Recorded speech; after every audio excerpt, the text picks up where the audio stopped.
that same conference call? My boss.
Good evening, everyone. Welcome to City Stadium in Richmond, Virginia. It's USL Pro Soccer once again as the Richmond Kickers are in action in front of the home folks this evening. And they'll be taking on the Rochester Rhinos. I'm Mike Neville along with Mark Bushman and Ryan Hines. So glad you're along with us for this matchup in USL Pro Soccer. And guys, we got the Richmond Kickers coming in. Big road win a week ago, of course, against Dayton, scoring 5 goals, posting the 5-1 win. And Mark, we've got a Rochester team here that, needless to say, has been struggling in the early going on the 2014 season. You know, actually, they've started out slow against Orlando. They've done okay the last couple of matches. They've kind of gotten their act together a little bit. One of the biggest problems for Rochester last year was just a horrible defense. Yes. They've pitched back-to-back shutouts over the last couple of weeks, so they've done a pretty decent job. I want to go back real quick to what you're saying about Richmond, Mike, winning 5-1 in Dayton. One of the questions that you and Ryan and myself had going into this season was, with no Iguena, no Ownby, no Niazamba, how are they going to get the goals and where the goals are going to come from? First 5 games, they've got 13 goals. So that's a nice little balance. A couple of guys getting 3 goals, a couple others with 1 or 2. I like the balance. Ryan, what do you think? Yeah, I agree 100%. And you know what? For this Rochester team, they've got a new coach. They've got a lot of new players, a lot of turnover from last year. And the way that Bob Lilly works is he works defensively first. And getting shutouts is the key. They lost a lot of one-game leads last year, and they're starting less and less to do that going into this season. So there's always that turnover, especially for the Richmond Kickers. They're at home, so they want to attack, especially after coming on a 5-1 win. And like you said, Mark, the balance is what coaches love to see. The Rhinos do come in, as you mentioned, Mark, 2-1-1 on the season. There was some chaos, obviously, a year ago for this Rochester ball club. Who's the player we got to watch for on Rochester? Well, the player we got to watch is the guy that's actually sitting on the bench, Mike. J.C. Banks, number 10, who's got 3 goals in the first 4 games for Rochester. He's sitting down tonight. I think part of it is, Ryan and I were talking before we came on the air, Rochester's got to play back-to-back games. They're playing Richmond tonight, and then they're down in Wilmington tomorrow. So Lilly's doing the smart thing. He's probably, resting some of these guys. We might see them later on in the evening. But, other than that, we've got Lance Roseblum, Tyler Rosenlund, who Ryan knows pretty well, so I'm going to let Ryan talk about him. Yeah, and Tyler Rosenlund is one of those guys. He's actually one of the oldest guys on this Rochester team. He's 27 years old. He's a veteran. He's been with the Rochester Rhinos for about 4 years now, and he's kind of the heartbeat. He's got a huge engine, and he works around the field, and he's the one who's going to supply the balls forward for the most part. Now, as far as Richmond goes, as you mentioned, they've been have the ability to get the balanced scoring going. Of course, we saw them a few weeks ago here pick up a 2-2 draw with Pittsburgh, and of course, one guy, Porter, has played well for Richmond. Of course, we're used to seeing Callahan control the midfield. Pretty balanced scoring, and that's, as I mentioned, that's what Lee is looking for. Who are you looking for tonight to have a big game? Well, it's going to be interesting because I think a lot of D.C. United's second team is playing tonight. Seven of the starters tonight are from D.C. United. They are on loan. Joe Willis is going to be in goal in place of Ryan Taylor. You've got Kyle Porter. You've got Colin Martin, who's the person that I'm really, really interested in seeing. Just got back from under-21 national team training camp. There's a lot of people that are really, really high on Colin Martin. It's going to be interesting to see what he does tonight. Get some regular minutes. There's a look at some of the crowd that's on hand. Good-looking crowd coming in, and for a beautiful night of soccer here at City Stadium in Richmond. They're getting ready to introduce the Richmond Kickers, and starting in goal, it's going to be Joe Willis for the Kickers this evening, and his backup will be Ryan Taylor. Taylor Kemp is getting a start on as one defender. Connor Shinosky also starting on defense for the Kickers. William Yambi, of course, we've sung his praises many times for the Kickers, also playing a defender role, as well as Alex Lee. Jared Jeffrey is going to be in the midfield along with Mike Callahan. Colin Martin, who's played very well here in the early going for Richmond. George Davis IV, of course, got off to a great start, scoring a couple of goals. Samuel Asante, who was instrumental in helping get that 2-2 draw against Pittsburgh a couple weeks ago. And as I mentioned, Kyle Porter. So they are being introduced in front of the home folks this evening.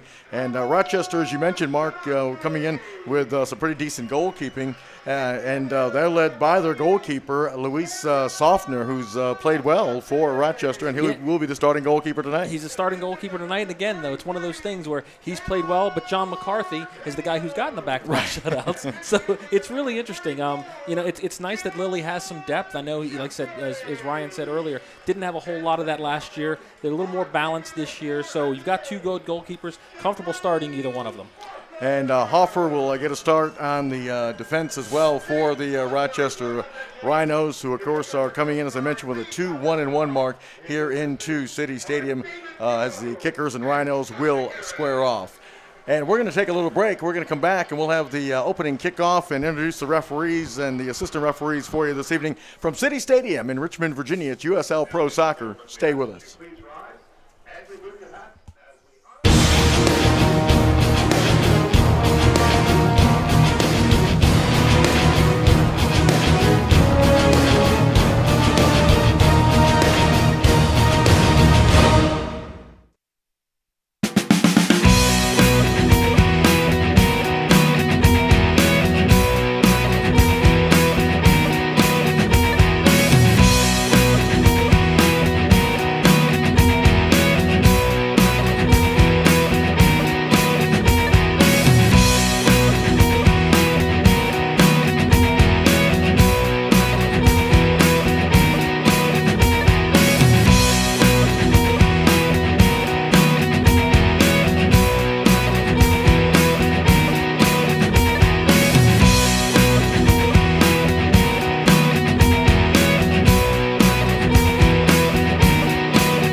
And we are back. City Stadium, national anthem just getting played as we are getting you ready for USL Pro Soccer action. The Kickers come in with a mark of 2-1-2. And as I mentioned, they had a last time here at home rallied from a 2-0 deficit to get a 2-2 draw against the Pittsburgh Riverhounds. And a nice comeback in that contest when it looked like Pittsburgh had that thing in hand to mark. Of course, Ryan was not with us, but that was a game that, like I say, Pittsburgh jumped out to a 2-0 advantage and looked like they had pretty much control, but the Kickers were able to strike, get one, and then get the equalizer. And we were talking, had a feeling that in that contest, if that would have went another maybe 5-10 minutes, the way the momentum was over for the Kickers, that they might have pulled out a 3-point instead of getting just a 1 point for the draw. Yeah, it was one of those classic games where the home team doesn't show up for about 60 to 65 minutes. Then they got that laser shot from Kyle Porter, and that really got it going. And then Matthew Delicott was able to get the equalizer there, and they did. They had a couple chances at the end to win it. So, that's good for confidence boosting when you're down 2-0, even if you're at home, that you can make that comeback. Then they go to Dayton, and Dayton was a playoff team last year. You got to remember that. And they go to Dayton and absolutely destroy them 5-1. So, Lee Calishaw's got to be. He's never totally happy. No coach is ever totally happy with his team. But the last couple of weeks, they have looked a lot better. And they still, defensively, they've given up, I believe, 8 goals, which is more than they normally would give up. But they've scored 13. So it's going to be interesting to see what they can do. I think Rochester is going to probably play a little bit more conservative. Ryan and I were talking about that earlier. I'll let Ryan expand on that. And why do you think they'll play a little more conservative, Ryan? Yeah, well, I mean, if you look at it, you have J.C. Banks, who has notoriously been an outside winger, who's now playing as a striker under Bob Lilly's system. J.C. Banks, obviously with these 2 back-to-back games, and they're not Friday-Sunday, they're Friday-Saturday. So you kind of have that problem where you've got to reserve some players for this game. Obviously, Bob Lilly, when I played under him, he wasn't the type of guy who was going to go for 1 point in the first game and then 3 the second. He wants 6 points all throughout. So my instinct tells me right here and now is that he's going to put on these fast guys, J.C. Banks, to possibly steal the game in the last 30 minutes. I think, what Ryan said earlier is when he played for Bob Lilly. So Ryan has played for Richmond. He's played for Rochester. So basically, Mike, you and I can be quiet most of the night. I think Ryan can do most of it because he's going to know what's happening and how things are going to go. Exactly right. And so my question, Ryan, do you have a rooting interest here because you played for both organizations? To be fair, it's probably Rochester because Rochester gave me more of an opportunity than Richmond had. At that point, when I had come to Richmond, I was already established. I'm going to have to say Rochester, and I'm more partial to the fans in Rochester for the simple fact that they kind of took me under their wing when I was first starting my career. You're just saying that so they don't blow you up on YouTube and Twitter during the game tonight, Ryan. I know how that's going to be. The folks in Western New York appreciate that sentiment. Michael, you're from Western New York. I'm a Virginia boy. I got a couple of Rochester guys here. That's right. It'll be a long 90 minutes, guys. Sit tight. We're going to have a good time tonight. So we're underway here at City Stadium in Richmond with the Rhinos and the Kickers going at it. And Richmond in possession right now. Here's Jambi in control. Getting a little pressure that time from number 22. That's Colin Rolfe, that is giving some pressure to him. What I'm interested in looking at tonight is the right side for Richmond. You've got Alex Lee, who's got MLS experience and is a very good crosser of the ball, a good defender. And he's got Colin Martin playing right in front of him, another good player. He's got good service and good 1v1 skills. I think that's going to be a really interesting matchup to see what Rochester can do against that duo tonight. Ball played back to the goalkeeper, Willis. I believe this is our first look at Willis. I believe Taylor had the starts in the other 2 broadcasts we've done, right? Yes, he does. Willis coming down from DC United. What do you think? I'm kind of putting you on the spot here, Mark. What do you think is the biggest difference between Willis and Taylor? Do they have a glaring difference between the two, do you think? Well, Willis has a decent amount of MLS experience, right. So a little bit more big game experience. As far as Taylor, I think Taylor's actually played very well. For basically this is his first year of getting solid minutes, so he's got a lot to learn. But I think he's definitely at the very least the USL Pro quality goalkeeper, and he's going to only get better as he gets older. And having Willis in front of him, he'll learn a lot from Willis, I think. And I think you put your finger on it exactly, Mark. I think Joe Willis has a lot of experience, and from my understanding, talking with Sasha Goris, who is the assistant coach to Lee Calishaw for the Richmond Kickers, had said Ryan Taylor hasn't made any mistakes. But the problem is obviously Joe Willis has that experience. So it has to be something where Joe Willis makes a mistake in order to tip turn the tables in the favor of Ryan Taylor here. So Rochester trying to keep possession, and the ball is played ahead, and the Rhinos had it for a moment, but then it was knocked away on a fine play by Shinosky for Richmond. And going back real quick to Willis, it's a guy who was in DC United, and he played a lot of minutes for them last year. And that tells you something about their goalkeeping depth. When he's down here, Andrew Dykstra, who had such a phenomenal year for Richmond now, is getting lots of minutes up at DC United. So it's a nice thing to have for DC. They basically got 3 starting quality goalkeepers. And that ball is going to roll over the end line for a goal kick for Willis and Richmond. Now, Mike and Mark, it's pretty interesting because both of these teams have set up almost exactly the same way. It's a 4 defenders, 2 defensive midfielders, 3 attacking guys with a withdrawn striker. That's Tyler Rosenlund, who's playing for Rochester Rhinos, and a striker up there is in Colin Rolfe. And then the Richmond Kickers are set up exactly the same way. There's 2 notable differences, one of which is Matthew Delacott's not in the lineup, who's been scoring quite a lot. and they actually have George Davis IV, who's playing up top, who's been playing on the wings. So that's two notable differences. One, Matthew Delicotte's not starting, and also George Davis IV is starting up top. So it's kind of a trick there that Lee Kalishaw is pulling. Well, it's interesting. In a 4-2-3-1, Ryan, usually that one forward is more of a target guy. It's usually like a Delicotte. George Davis IV is not exactly a big guy, so I think that's going to be really interesting to see how that works. Certainly. So the ball is possessed now by Colin Martin, plays it back for Alex Lee. And here's Martin again, rolls it near midfield, and that ball is just swung on over to Yambi, and Yambi will get the return pass on the Richmond side of midfield. We're scoreless here at City Stadium, just underway. Mike Neville, Mark Bushman, and Ryan Hines along with you. And here is Shinowski now playing it, getting the return pass. Pressure from Rolfe. And now they play the long ball down the side, and it is going to stay in play. Good composure that time by Rochester as number 20, Walls. But it's taken away by Asante. Now he goes over on the far side. That's number 33. That's Kemp. And Kemp in a battle. And now number 6, Hoffer for Rochester. And we got a whistle.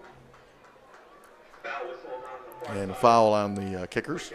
Now, notoriously, Bob Lilly's teams have really put forth a tremendous effort in games very early on and also all throughout the game.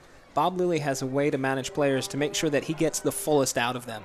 And it's a common scenario for Bob to actually be upset with his team after they win a game because he wants progression throughout the season. He doesn't want something where they win a game squeaking on by. So Bob is actually holds his players very, very accountable for their performances, and by doing that, he gets the best out of most of his players. You know, that was an interesting, well, not really an interesting hire last year.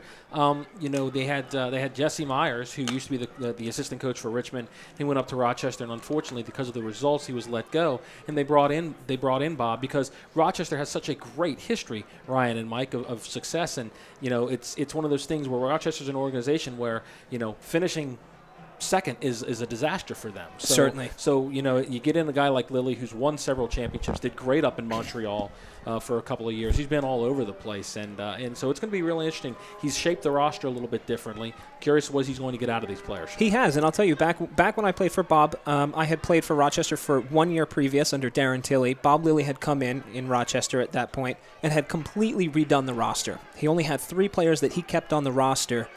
I was one of them, Scott Vallow was another, and Nathaniel Short was another.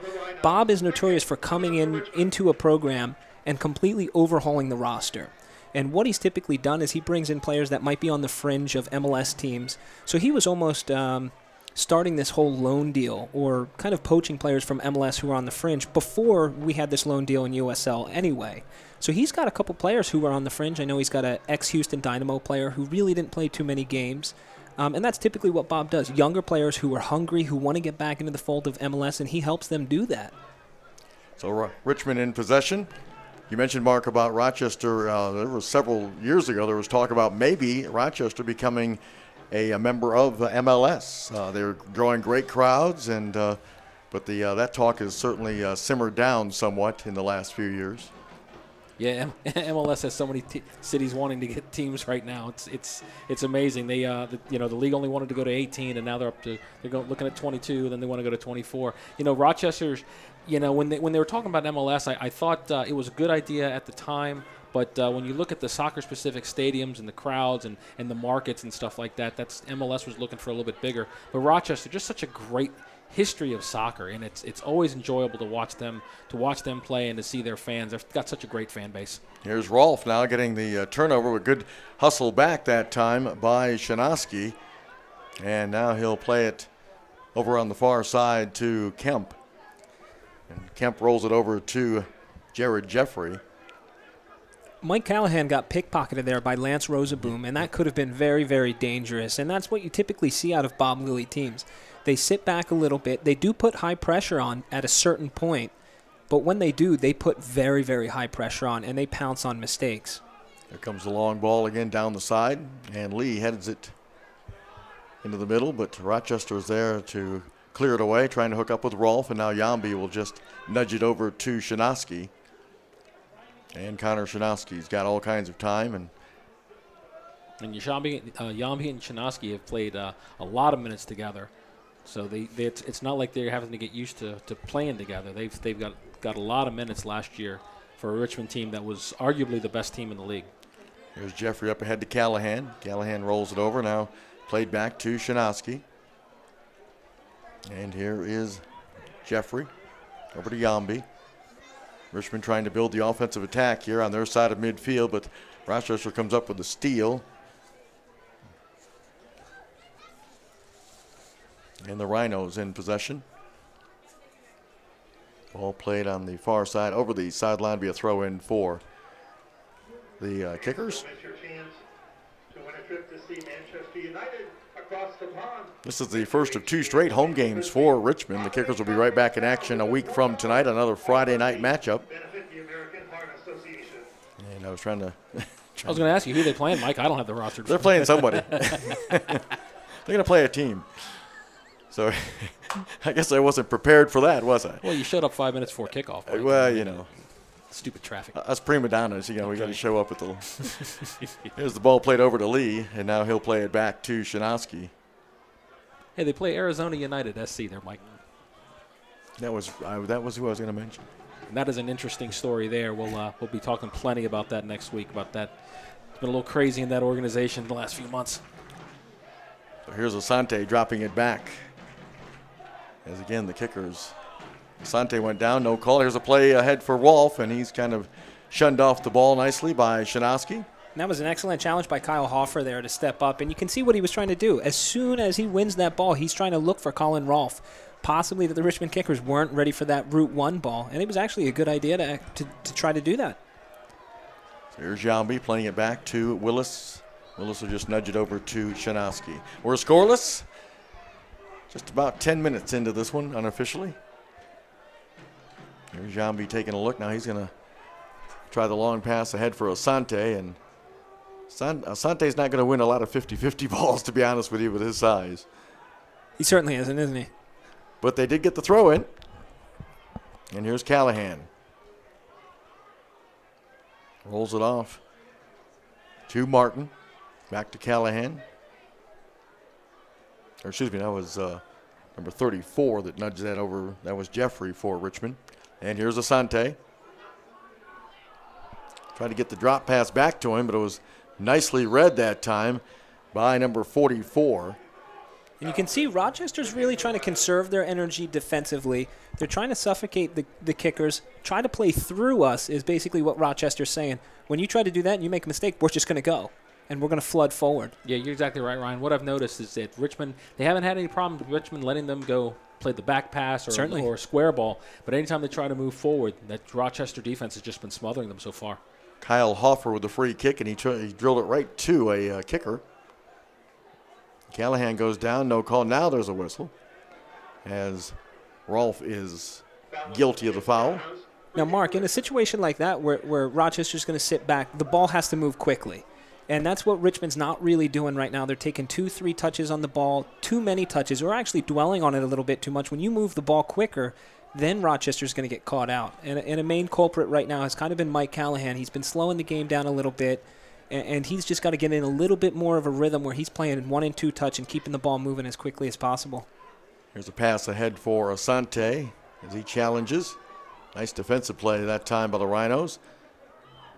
And really, that's kind of been the MO with the Richmond Kickers. Wouldn't you both agree that they really haven't had very quick ball movement? That's something we've been talking about in earlier broadcasts. And I think, Mark, in that second half against Pittsburgh, that's one of the things that opened up some scoring opportunities was their quick touches instead of holding the ball, getting the ball, and making that Pittsburgh defense go side to side. That's exactly right. I actually think Pittsburgh let up a little bit after that second goal. Right. I think Richmond was able to capitalize on it. I think that was the big part of it. But like I said, as Ryan and I have been saying, Rochester's defense is pretty stifling so far. They're more than happy to let Richmond play the negative ball or the square ball. Moving forward, Richmond's not had any type of rhythm at all, no passing lanes or anything like that. I'd like to see Callahan make one of those deep slashing runs that he's known for, coming out of the back, going, taking some defenders on and drawing people to him. I think that's what's going to work. I think like you said, Ryan, 3-4 touches trying to knock it from side to side might not necessarily work tonight. Certainly. So here's Shinowski in possession for the Kickers. We are scoreless here at City Stadium. Always a great atmosphere here in Richmond. Shinowski will play it wide to Yambi. Yambi taking a look. Again, sending the long ball. It's settled, and then that just went over the head that time of Martin. And here comes Rochester on the run. That is number 9, Vu. And Richmond will get the throw in. Here's Callahan. I'm not sure if this field was covered with all the rain that we had this week, but it certainly looks in great shape, and it does. I know it does drain well. Yeah. But boy, we had a ton of rain. Asante challenging now for Richmond, but the Rhinos are able to clear it to midfield. And Rolfe got a foot on it right to Shinowski, and he'll settle it down to Yambi. Colin Rolfe is doing a great job. A lot of the Rochester players are playing the ball long into Colin Rolfe, and he's able to hold the ball up. Now, that's one thing. Richmond's defense has to make sure that they put pressure on him, but he's able to hold the ball up. And I know, Mark, we were talking about Matthew Delicott versus George Davis IV, and, can he hold the ball up? Colin Martin's doing an excellent job of that, and I believe we've got a foul down there in the corner. Yes, we do. Good opportunity for Richmond here. Got Donnie Smith. He got the shoulder into Martin, and he knocked him to the ground. So here's an opportunity for Richmond with a free kick. And I don't understand why Smith did that, to be honest with you. He had him kind of pinned back there. There wasn't a whole lot of area for Lee to run, so I don't necessarily think that that was a very smart foul there. Now you're giving Richmond a free shot. Yeah, I believe I said Martin. It was actually Lee, Mark, as you mentioned, that got knocked down. So here is Colin Martin, though, with the free kick. Trying to curl it in. Here's a header just over the crossbar from William Yambi. Best opportunity of the night so far for Richmond. I'll tell you, William Yambi always wins the ball in the box. It's just a matter of whether or not he puts the ball on the frame. He always wins it. Yeah, his GPS is off. He's got to get his direction straight. So here's the goal kick, and that was the best opportunity of the night for either team, as Mark mentioned. Goalkeeper Softner. And as I look down at the different benches here, I see Bob Lilly consistently always coaching his players. Even the guys on the bench, he wants to get a minute with them to always make sure that they're improving. So it just lets you know that this is a project. It's something in the works, and this is a very young team in the making. Good pressure that time from Rochester's number 8, Rosenlund.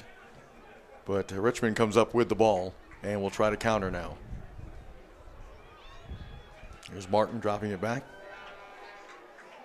Still in possession. And that ball went off the foot.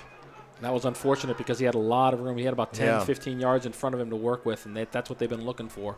Garzi in possession, number 13 momentarily for Rochester. Now they'll play it back to their goalkeeper.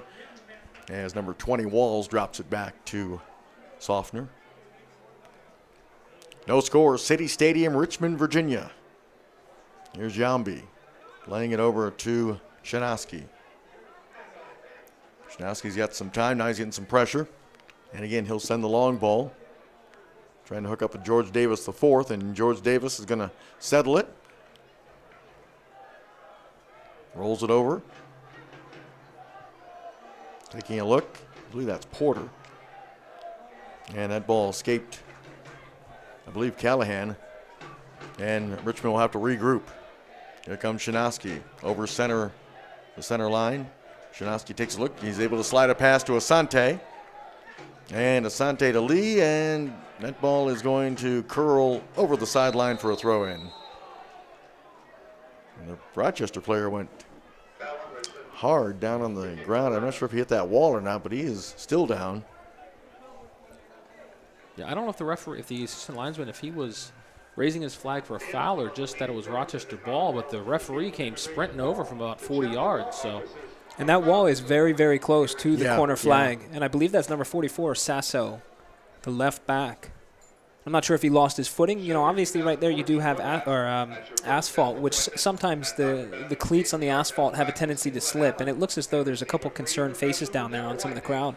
Yeah, I'm not sure. It looked like Ryan might have been reaching for his knee, which is never a good sign. Probably Well, the trainer's down there looking at him now. Maybe skinned his knee. Hopefully, just skinned his knee.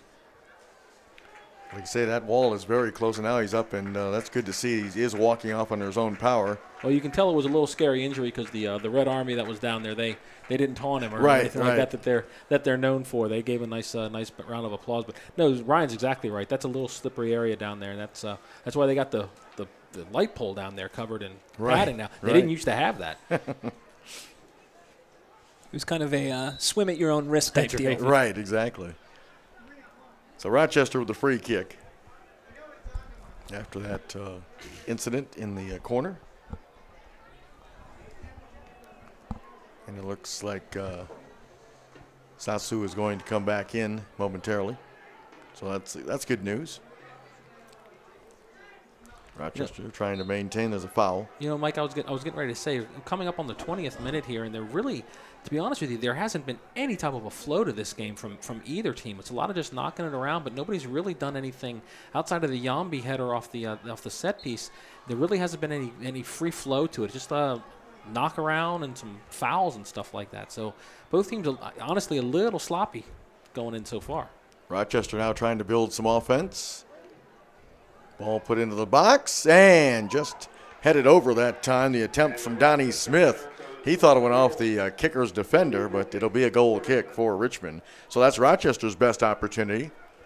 And as Mark has said, the opportunities have been few and far between for both teams here in this early going. And I think that's actually to Rochester's benefit at this point. I think what they're trying to do is break up Richmond's flow, break up their rhythm, and it is very difficult to have a rhythm when you have 8 players coming down from D.C. who don't train with the team, so that's a very difficult thing. I think as the game wears on, obviously Rochester's going to tire a little bit defensively, but Richmond's also going to find their rhythm a little bit. They're certainly not sharp right now, Richmond, and Rochester's game plan is working very, very well. So here's Shinosky getting the return pass, and now he finds Callahan near midfield. Callahan sends it wide. Taylor Kemp. Ball played ahead. Nice ball that time. And Colin Martin. It's dropped, and Alex Lee nudges it forward, but it's the player that was hurt a moment ago, but Sosu was able to come up with a loose ball for Rochester. Here's Yambi at midfield, nudging it to Callahan. Now they go to Kemp. He finds Jared. And he's got Shinosky at midfield. Shinosky. Much better possession here by the Kickers now, trying to build. Here's Yambi. But, you know, Rochester just content. Yeah. Let Richmond just knock it around out there and not really being dangerous at all. Good ball there to Porter. And Porter had his pocket picked. Garzi picked his pocket. Or excuse me, that was Rosaboom. Rochester in possession now as they try to build their offense near midfield. Ball played wide on the near side here. And that ball stays in play, and Richmond comes up with the turnover. And that was probably about the most possession that Rochester has had. Yeah. Usually they've been going 1-2 passes straight up to Colin Rolfe, and that time they actually tried to keep a little bit of possession. And that lets me know their legs are starting to tire as well. Because partly when you try to play so much counterattack, eventually you know when you play 1 or 2 passes and get it forward, the ball's going to come back at you. So when you keep a little bit of possession, you're kind of taking the pressure off yourselves, and you're gaining a little bit more endurance and being able to catch your breath.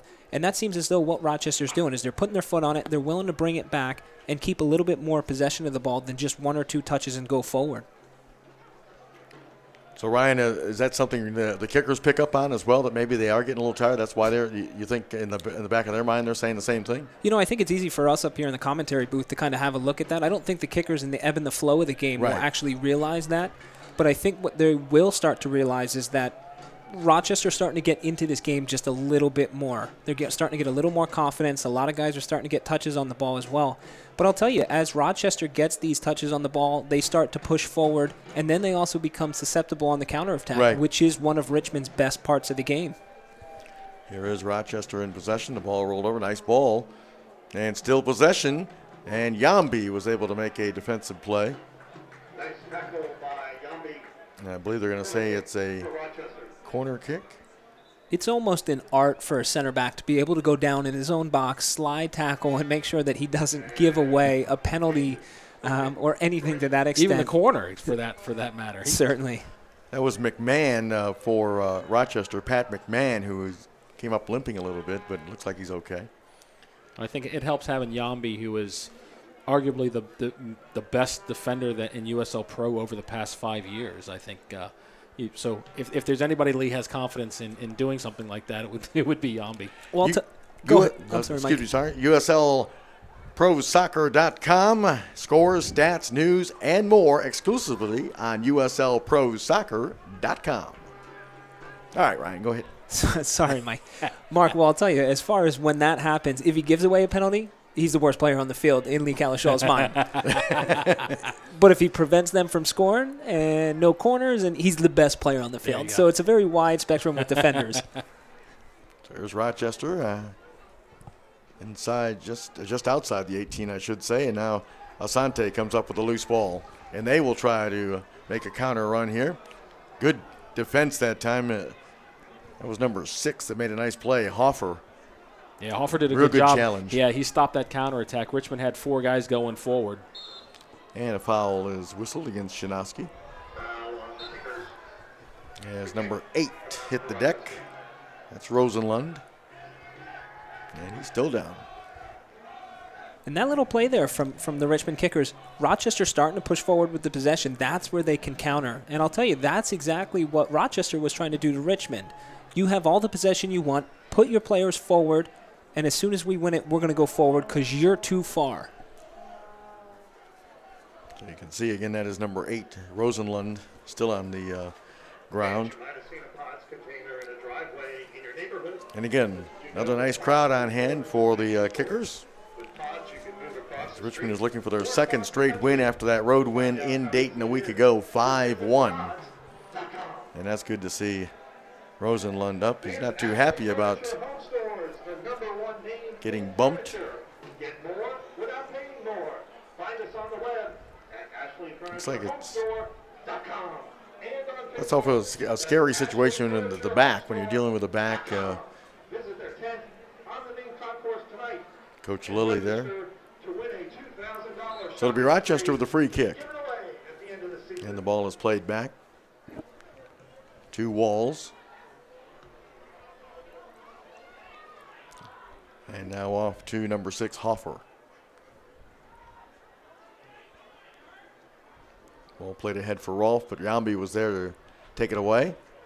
Slides a pass, and now it comes over to Martin. Here's Martin looking wide to Asante, making a run on the near side, and that ball is literally banged out of play. I mean, it's in the seats. And when you have Asante with a full head of steam going at you, you want to just go ahead and get that ball out of play. There's Richmond now in possession. Martin playing it back to Jared. Jared being bugged. And here's Martin. And Callahan sweeps it over on the far side. Ball put into the middle for Asante, and it sailed over both Asante and Sosu. That was better from Richmond, though, on that particular series. They were able to move the ball around a little quickly, as Ryan said, and were able to get a good cross into the box. Just Asante is just not going to win a lot of those headers. There's an interesting little battle that's going on between Tyler Rosenlund and Jared Jeffries here, and it was going on when Jared Jeffries was running away from Tyler Rosenlund, and he was smacking him from behind. And I think they're still kind of going off of that, and that's just something to kind of make sure of. If Jared Jeffries sees Tyler Rosenlund on the ball, kind of have a quick look at it. You know, they're kind of going at each other and getting a little chippy. Whistle foul against the Kickers, and now Rochester in possession. Here's Hoffer. Makes the short pass, gets the return pass. That's Garzi now playing it ahead for Rochester. But here's a Richmond with the steal and still in possession. Here's Asante. He's got some room to operate. Plays it wide. That's a good ball. Here's Martin. Martin is knocked down, no foul. I thought that was a good no call myself. I totally agree. Beautiful ball here. Here's Rolfe. He's got some help trailing. Yep. Plays it back. Here's a into the box, and Yambi calmly says, I have this one covered. And he does. Here's Asante. Again, looking on the far side. Haven't called out Kyle Porter's name a whole lot in this first half so far. It's been very quiet. And also George Davis IV. There's Porter now challenging, but Rochester maintaining possession. Rosenboom was able to get it away, but now the steal. Here's Colin Martin. There's a shot. Actually, I believe that was Jeffrey that took that shot. From about 30 yards out. So the goal kick for Rochester. For me, Rochester's most arguably best player so far in this first half, in the first 30 minutes, has been Kyle Hoffer. He's been able to break up a lot of different plays there, and he's kind of been quiet as well. We haven't said too much of his name, but he's had some key plays where he's made sure that Richmond's attack has kind of faltered a little bit. And he's a linchpin for Rochester. If they don't have him in this game, there's some possibilities that they could be exposed. Yeah, Ryan, I agree with you. He's had a couple of, like you say, we haven't called his name a whole lot, but he's had a couple of big challenges that have nullified some opportunities for Richmond. Certainly, and they're not bone-crunching tackles or anything like that. It's just something very small as stepping up at the right time or the correct timing in a tackle. Something as simple as that is so effective and so key for your team. There's Shinoski. We're scoreless here at City Stadium in Richmond, Virginia. Mike Neville, Mark Bushman, and Ryan Hines pleased to be bringing you USL Pro action. Here's Martin. That ball is nudged over to Asante. And the ball rolls over the end line. It'll be a goal kick. Asante's having a good battle with Sosu as well.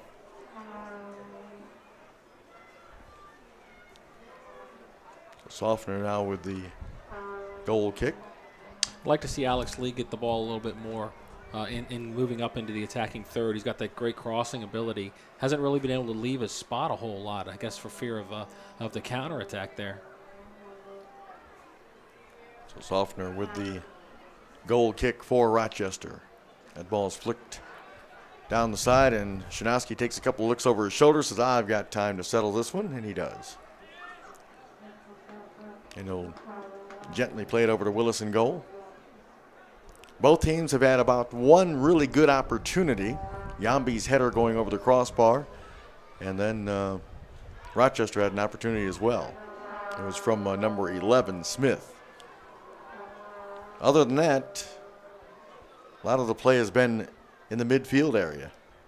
Here's Shinoski getting a challenge now from Rosenlund, who's back in after getting knocked to the turf. So here's Shinoski. And there's Lee, like you were talking about, Mark. Here's Asante. And he had it taken away. But Asante, nice job of battling to get that ball back by Samuel Asante for Richmond. Never gave up on it. Here's Jambi touching it to Callahan, right back to him. Callahan turns, plays it over to Kemp. Nice ball to George Davis IV. And his pass was knocked out of play by Rochester, be a throw-in for the Kickers. Here's Callahan. Off to Jeffrey. Jeffrey takes a peek, and he finds Martin. Colin Martin overran the ball. Now is able to still maintain possession for Richmond. Here's Jeffrey. Tried to slide a pass through. Well defended that time by Rosenboom. And Rosenboom lost possession to Jeffrey. Here's Jeffrey to Martin.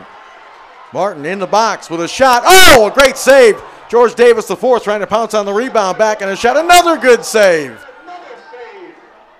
Two big saves that time from Soffner with a couple of big stops. Here's Asante. Richmond's not done. Here's Martin. Back to Asante. And finally cleared away by Rochester. Wow. Easily the best sequence of the night, but wow, what a couple of great saves from Soffner there.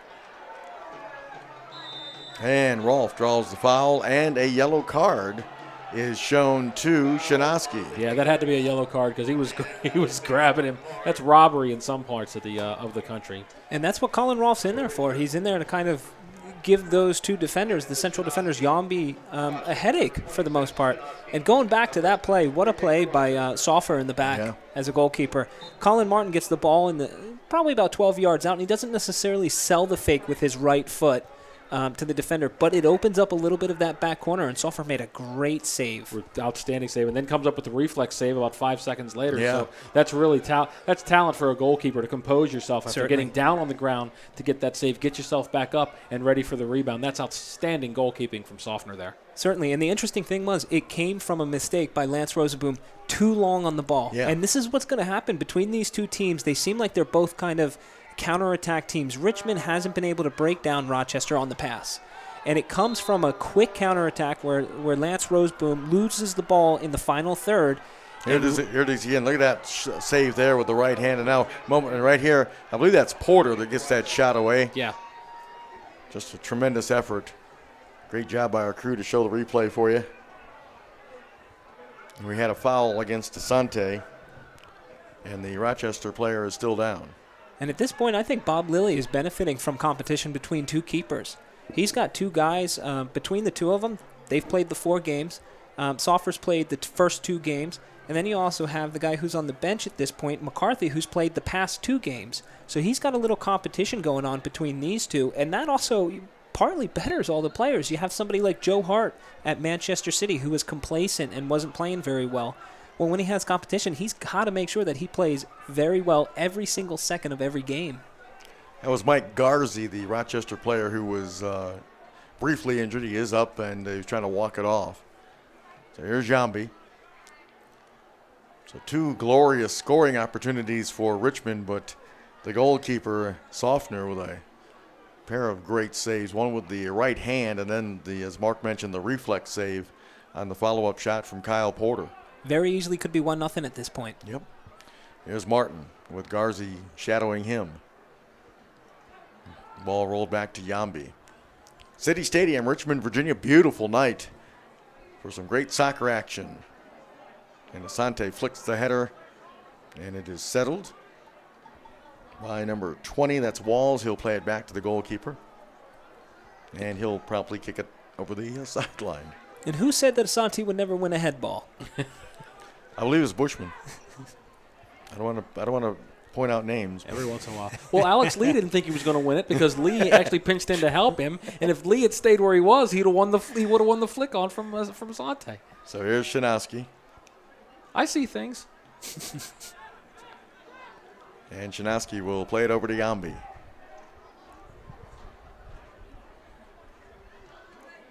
Here's Martin. They're starting to find Martin, Ryan, in that middle there, and he's been able to settle the ball a few times. Unfortunately, not that time, but he's been able to make some plays.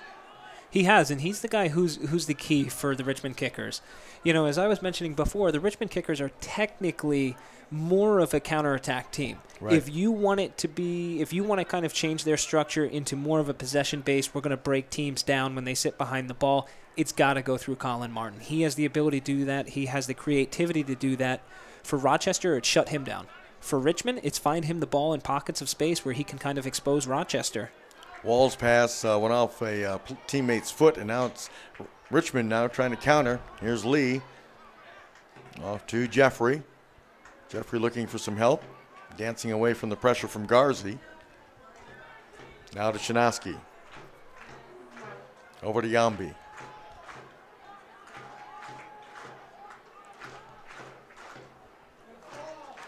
Good ball on the far side. Great tackle. That's a tremendous play that time from number 15, McMahon. And Callahan loses possession. That was well done by McMahon.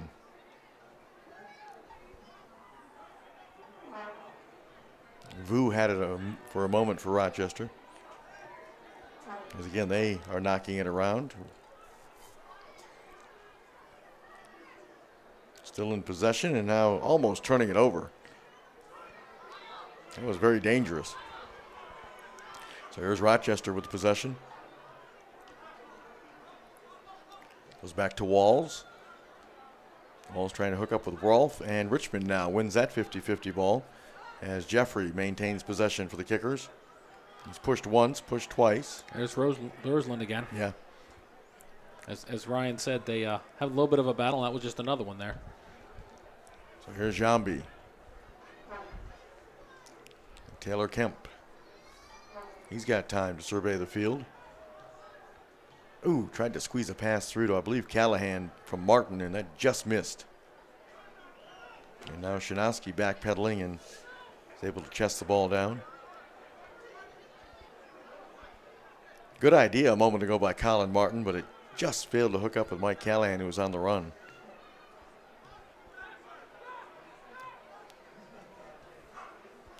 Again, the Kickers trying to get the quick passing game going. Here's Callahan to Martin. Martin is able to weave away. Yeah, it's a great pass to Porter. And Porter now drops it off to Martin. Porter had Callahan on his left there. He just didn't see him. Callahan made a really nice run there. Here's Lee to Porter. Porter is not able to get around. Good defense that time from Sosu.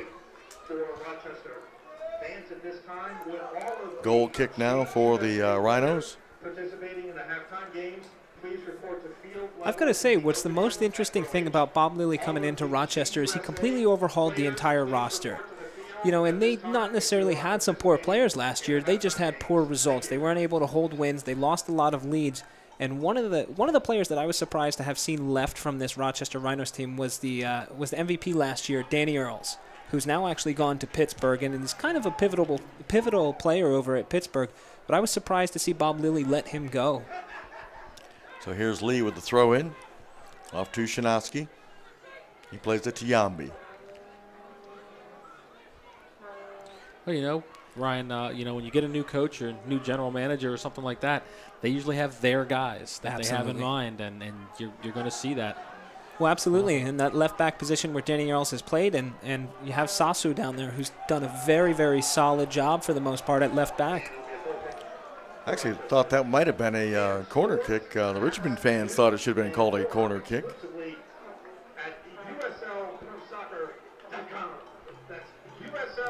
So Softner, who's two big saves, have kept this a scoreless draw right now, getting ready with the goal kick for the Rhinos. Hey fans, visit the USL Pro fan page on Facebook at facebook.com/USL Pro. You can keep up with all the action in USL Pro Soccer on their Facebook page. So here's Callahan getting the restart going for Richmond. Here's Kemp off to George Davis IV. And he's going to come over on the near side. Lee had to climb the ladder to keep that in play. And he did a nice job of getting it to Shinowski. There's a long ball, and trying to run onto it is George Davis IV. He took a shoulder and from Hoffer and took a seat. That's about the 6th or 7th time Rochester's been able to do that. Such a good job of shepherding the ball and escorting it out of touch, and so that they can get the goal kick, because Richmond keeps trying to play that ball in behind. But like I said, Rochester's positioning has just been perfect so far. So goal kick for Rochester. We're scoreless here at City Stadium, winding down this first half. We'll see how much added stoppage time they have. We'll put on, because unofficially we're down to about 3 minutes or so to go. But again, I'm sure there'll be some stoppage time added. Had a couple of injuries. Throw in for the Kickers. Richmond would love to get one here before the break. Here's Lee. Goes with a short toss. And Lee tried to get it back to him, but it was well read that time by number 8, Rosenlund.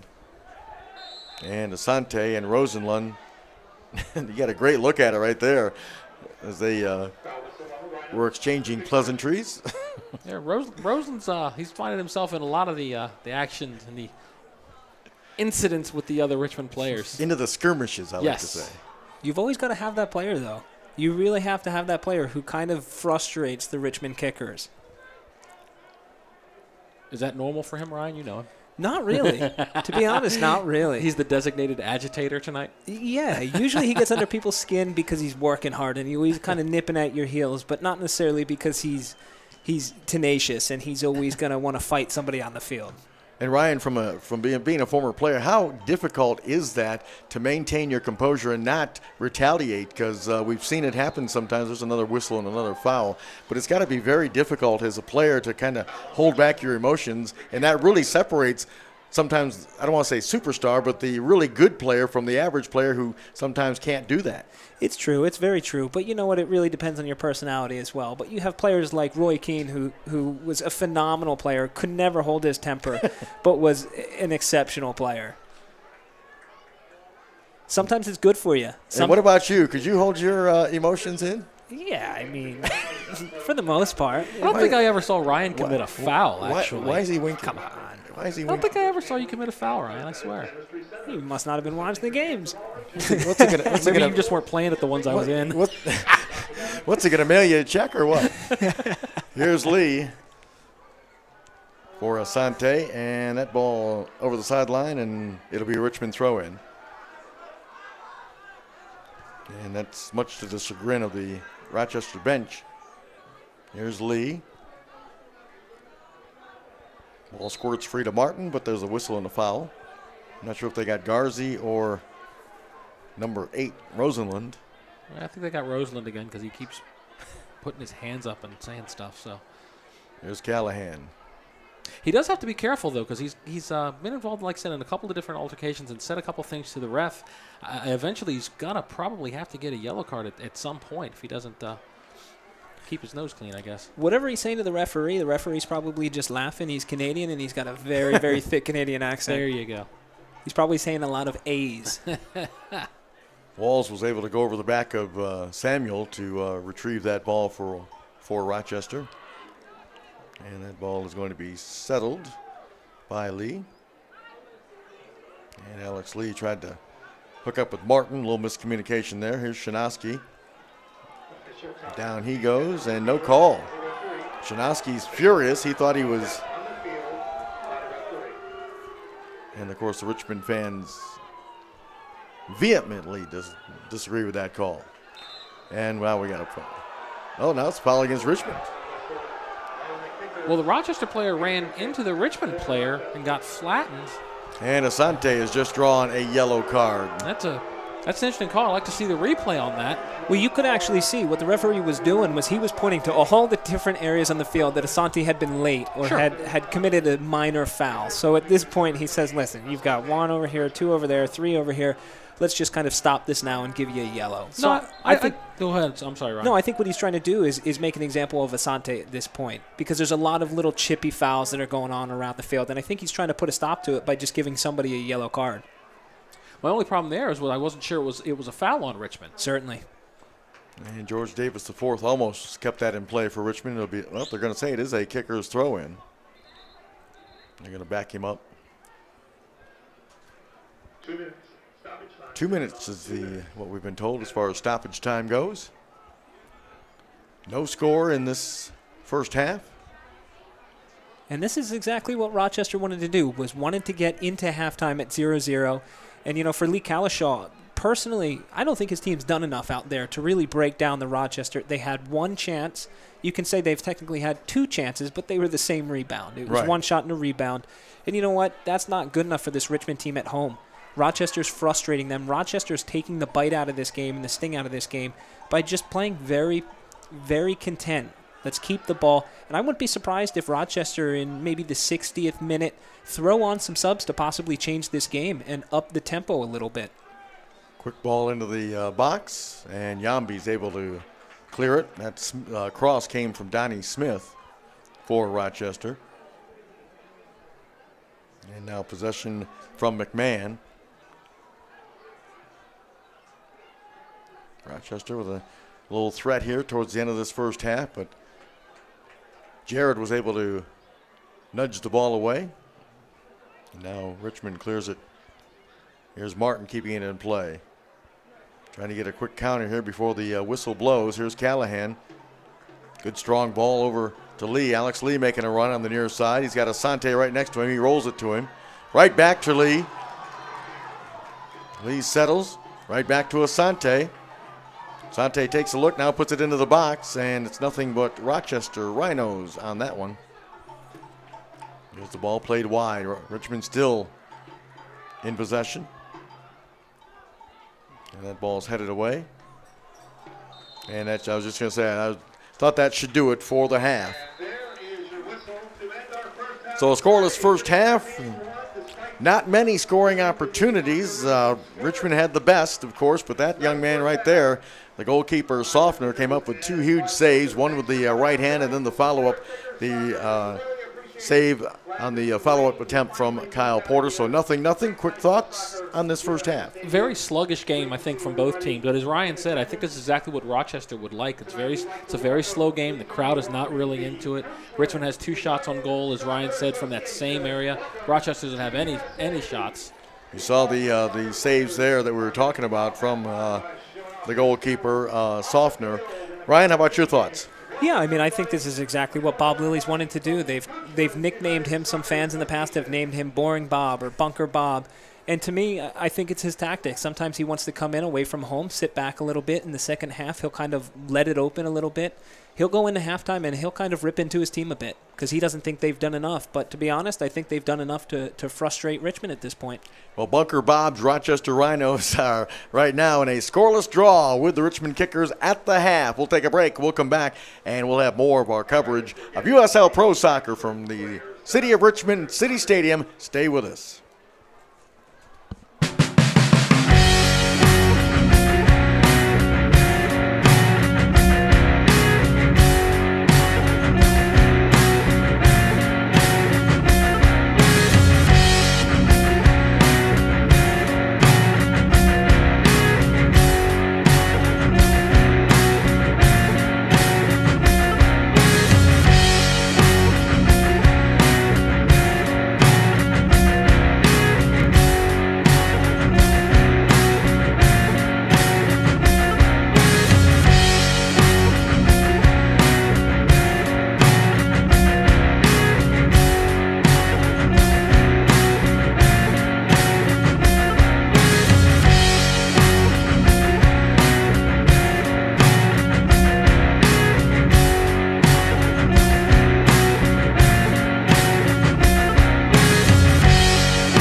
And welcome back, City Stadium. Hey, don't forget, fans, that you can still sign up for the 2014 series of Richmond Kickers youth soccer camps all summer long. The soccer camp is a great opportunity for boys and girls to develop their overall playing ability and their love of the sport. Campers will receive unparalleled coaching and instruction from the Kickers players, coaches, and staff in an enjoyable, friendly environment. Camps range from individual to team camps, as well as specialized training in finishing, goalkeeping, and more. You can learn more about the camps and how to sign up by logging onto their website at www.richmondkickers.com.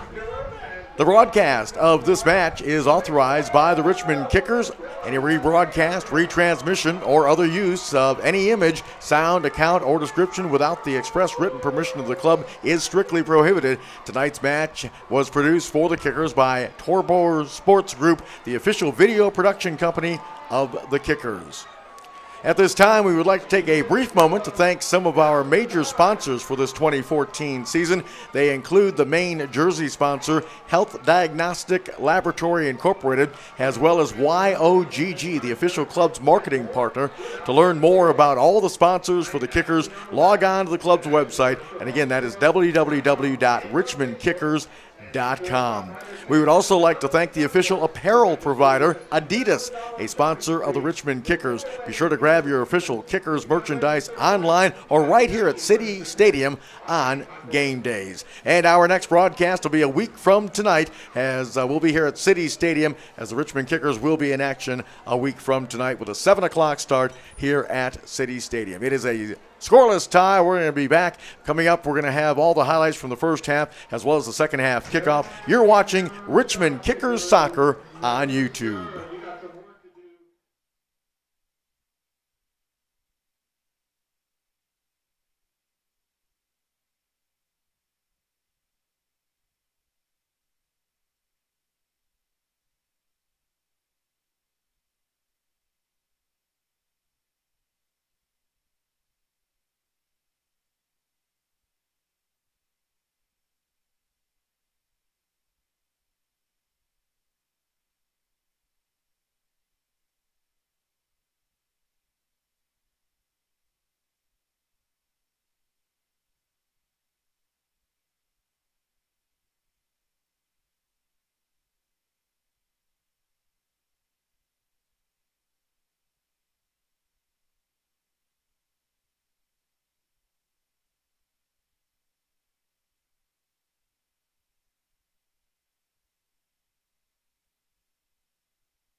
And welcome back. City Stadium, there's the two great saves that the goalkeeper for Rochester made to keep this thing a scoreless tie. That's where we're at, as he made the great save with the right hand, and then the follow-up shot from Porter for Richmond, and he made a great reflection, or reflex save, I should say. And that's where we're at, 0-0, getting ready for this second half. Mike Neville, Mark Bushman, and Ryan Hines along with you. And really, to be honest with you, that was the best scoring opportunity for either team.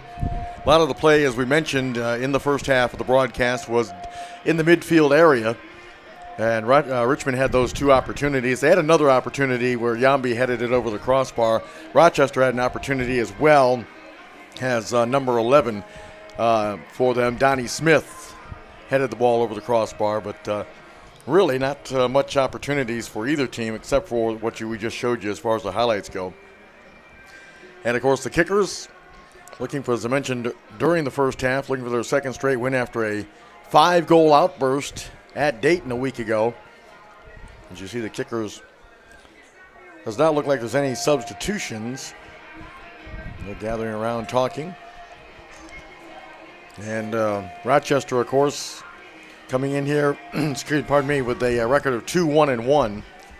They have 7 points on the season, and Richmond is sitting with 8 points on the season. And there's a look at the Rhinos, and you heard Ryan and Mark both say that Rochester probably really likes the position they are in with this scoreless draw so far. And we probably, Ryan, I think you'll agree, J.C. Banks, who has 3 goals on the season for Rochester, probably will make an appearance here in the second half, wouldn't you think? Certainly, and I think it's rare for Bob to have not started him. But you know what? He's a player that this Rhinos team has kind of relied on for the most part throughout the course of the season. If he starts the game, he's going to wind up playing 90 minutes. And then the question is, can he play tomorrow too? Right. So Bob wants to get the best out of him for these next 2 games. Whether it's he plays 30 minutes here and 90 tomorrow, he's got to try to figure out how to get the best out of J.C. Banks. And right now, this 0-0 scoreline is 100% perfect for Bob to bring him into and see if he's the difference maker. So Rochester will get things started here in the second half with the kickoff. That ball is played out of play to be a throw-in for Richmond. I don't think there have been any changes. No, I did. We had a shot of the Richmond huddling around. Didn't look like there were any substitutions. And here's George Davis IV playing it back to Taylor Kemp. And now the ball is settled on the Rochester side of midfield by the Rhinos. Ball is, that's a mishit right there from McMahon. So a throw in for Richmond. No score, second half underway. And there's a takeaway. And here's Garzi playing it over. Now the ball is played all the way back. It's settled down by Hoffer. And he bangs it out to midfield. And the possession is maintained that time from Rosenlund. And then Hoffer. Callahan gets a touch on it. Here's Shinosky. The second half, at least in the early going here, looks a lot like the first half, where a lot of 50-50 balls and a lot of play at midfield. It does, and it's always one of those things. I think Lee Kalishaw looking for his team to be a little bit more sharp inside of the second half. Inside of the first half, first 15 minutes, they had so many unforced turnovers, which they need to cut out. But they also not only need to cut it out, but they also need to improve in their passing, make it a little quicker, make it a little sharper, and see if they can break down Rochester. Rochester, Bob Lilly probably said to him at halftime, listen, we're here at 0-0. We might not, and we should probably not have been here, but let's assert ourselves a little bit. Let's see if we can get forward. Let's see if we can steal this game. We've only got 45 minutes. Don't worry about tomorrow. Let's worry about just tonight, this last 45 minutes. Here's the ball played back to Colin Martin. And he'll drop it off. Jeffrey is knocked down by Rolfe, and he's whistled for the foul. I'd like to see Richmond run a play here. Yambi's coming up into the box. They're just outside of Rochester's third. I'd like to see them run a play. Yambi always, as Ryan says, Yambi wins a lot of those Shidoskis in there. And the ball chipped in by Callahan, trying to hook up with Yambi. Ball is settled by Walls. Being shadowed by Yambi. Yambi's the one that hit the deck, and he's whistled for a foul. You know, I think Yambi was reaching a little bit there. I don't think he was actually fouling the guy, and I think that who is that? That's Tony Walls, who was trying to get around Yambi, and he was looking for an opportunity to clear the ball.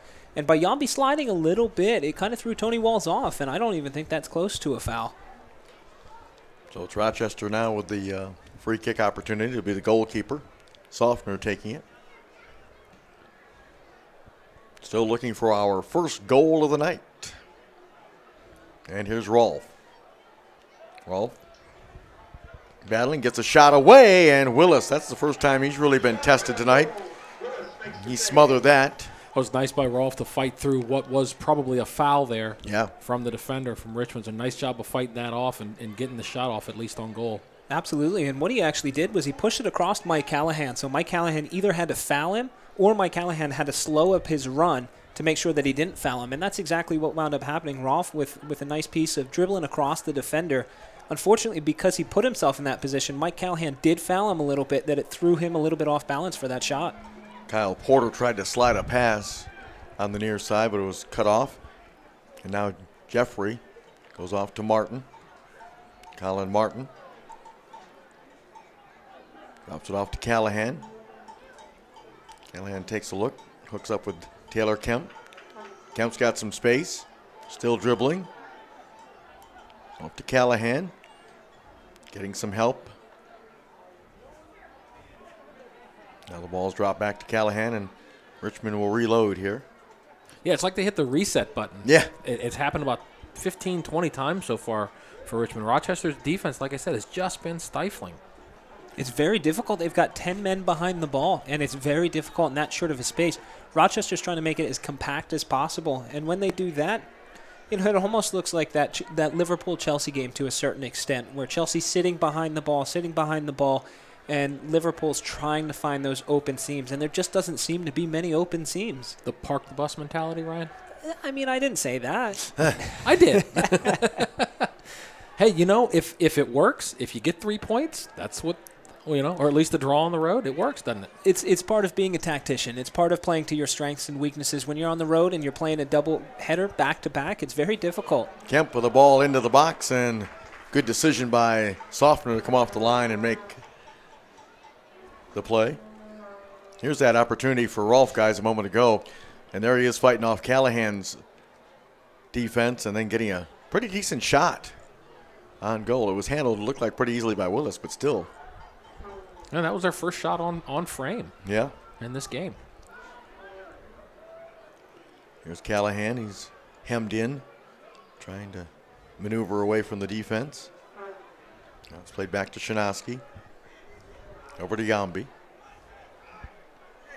Rolls it ahead for Jeffrey. Back to Yambi. USL Pro on Twitter. Make sure you can follow all the USL Pro on Twitter for the latest updates from USL Pro. USL Pro for the latest news. Once again, Kyle Hoffer there with a key challenge. And I don't think it's something that he knew much about. It kind of came off his chest. But, hey, if he misses that, he's out of the play. And Richmond's going in on probably a 4-on-2. And instead, they've got it 70 yards back to Exactly. Joe Willis. So hit the reset button. And Shinosky now playing it for, I believe, Alex Lee. It's always interesting when you have two teams that particularly like to counterattack. So you got to wonder who's going to be the most dominant, because there's so much play that just goes through the midfield. Certainly. And obviously Richmond's had a majority of the possessions. It's always interesting to see how these games turn out, because basically what it's going to get down to is one mistake by either team. Exactly. So I think we're looking at a 0-0, or somebody's going to score. I think we're looking at a 1-0 game tonight. Listen, and I mean, if you want to look at professional teams like Bayern Munich or Barcelona, we'll say Pep Guardiola, who's the head coach of Bayern München, if you want to be able to break teams down, You play quickly, and it can't be taught. It's something that's very difficult to do. Barcelona's having trouble starting to do that now. Bayern München is having trouble doing it, and they just got knocked out by a counterattack team in the Champions League by Real Madrid. So there's a lot of changing tides as far as, do we want to sit back behind the ball, conserve our energy, and then attack when we have it, or do we want to sit there and try to play a possession-type game? That's a good ball there. Yeah, here's Asante. Just nice outside the 18. Poked away.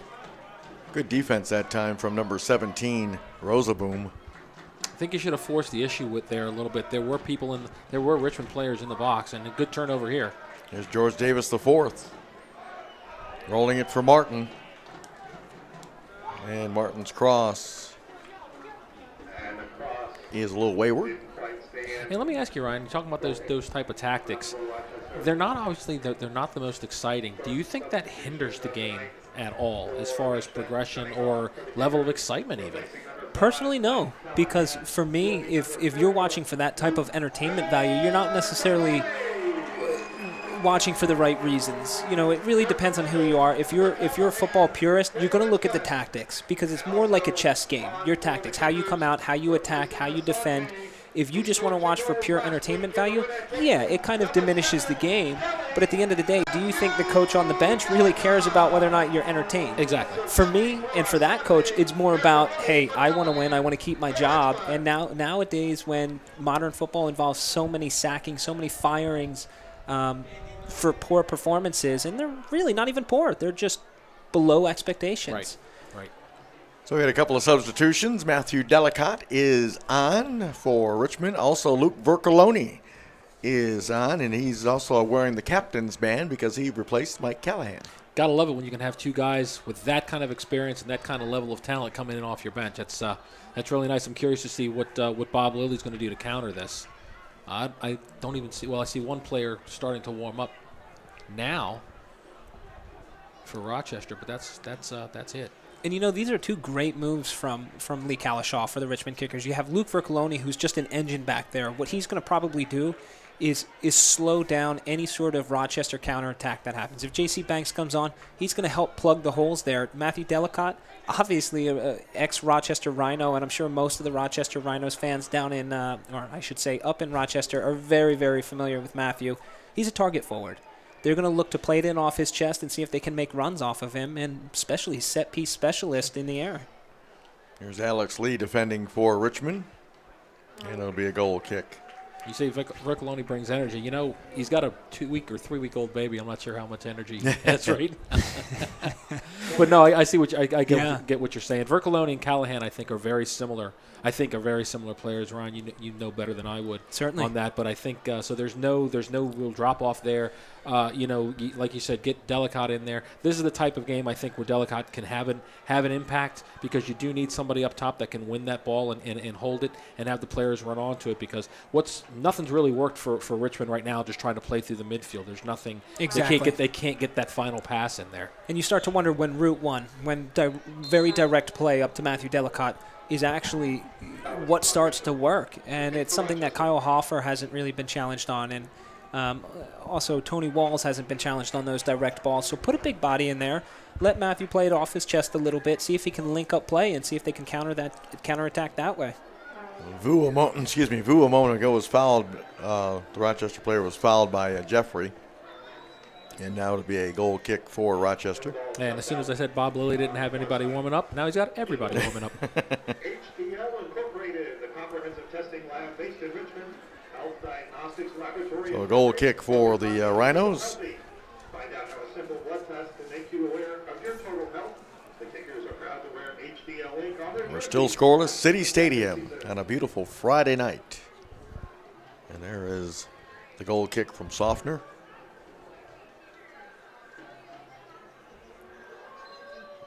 We got a whistle, and it'll be Rochester with another opportunity. Looking for Vu. He settled it, but had it taken off his foot nicely. But then Vu battles right back. And his crossing attempt blocked out of play nicely by Taylor Kemp. Be a throw in for McMahon. Pat McMahon for the Rhinos. He's throwing. That ball's flicked back. Here's McMahon settling. It's a return pass. Nice ball. So he was able to squeeze it through. Here's Vu now. Off. That ball is rolled over from Smith into the box, and it's headed away by Yambi. And here's Richmond trying to counter, but Delicott was able to come back, and it's Porter keeping it in play. Porter avoids one tackle attempt. Now he finds Jeffrey. Good build up here. Here's George Davis the fourth, and his pass just failed to hook up with, I believe, Alex Lee making that run on that far side. Yep. And when you're a right back and you're making that overlapping run and you're making about a 50, 60-yard run, you want to make sure that that ball is put on your foot or at least put into your path. No other path of the defender or anything to that extent, and I'm sure Alex Lee is a little bit disappointed with that because it seemed like it was just a lazy ball that was laid into his run. Yeah. And almost a hospital ball is what you would say as well. I like the buildup by Richmond. It's unfortunate they didn't get anything on frame, even the shot. You know, it looked like it had promise. Yeah, that was about as good as we've seen from them tonight. Here's a ball for Vu, and Yambi easily read that pass. He gets a little challenge. There's the ball settled. Ball played ahead to Vu. They're looking to get Vu, number 9, more involved. He's had several touches here in the early going of the second half. I don't even know if he touched the ball once in the first half. Ball played back by Rochester in possession. Looking to move the first to strike tonight. And again, here's Vu with Taylor Kemp shadowing him. He rolls it off to Garzi. Ball played back to McMahon. Off to Vu. Takes a look now. He puts it. And Alex Lee. That was a good play from Alex Lee. He had two guys basically that he was covering. They're both, I believe, taller than he was, and he wound up winning the ball and clearing it out of danger. Lee tried to hook up with Martin. He's fortunate to get that ball back. It's just not good enough from Richmond right now. It's just not. It's a little too slow. It's a little sloppy.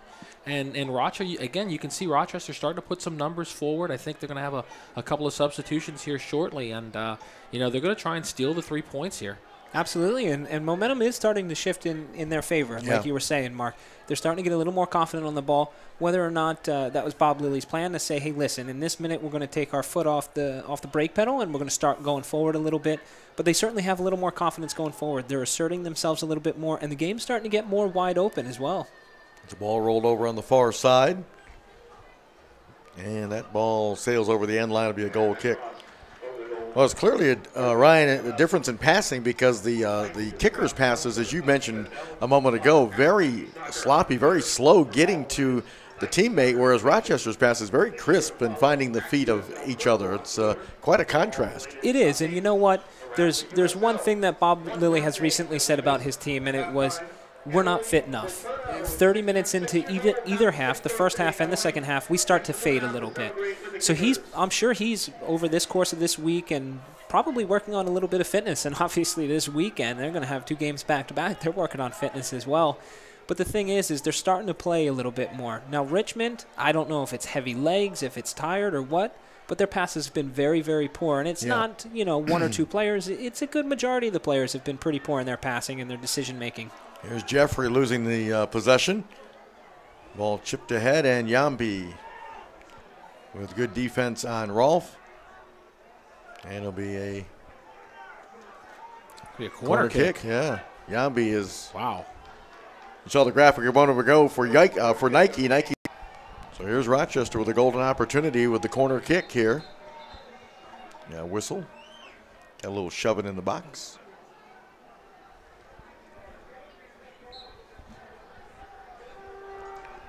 And the corner kick. Getting ahead on it, and that. Off the post. I think Willis thought that was going to slide by the post completely, but it didn't. Ooh. Yeah, to be honest, I mean, as a goalkeeper, you've got to make sure that ball is going out, and even if it's a foot wide that you think, you've always got to make sure that ball is just wide. That's something that's extremely concerning because I think his decision-making was, hey, I'm not even going to go for that. It looked like he could have gotten there very, very easily, and he was almost on what I would call as a jaunt. throw in for Rochester. Ball flicked on, but right to Jeffrey. And now Shinowski rolls it over to Jeffrey. Off to Yambi. Touches it ahead to Porter.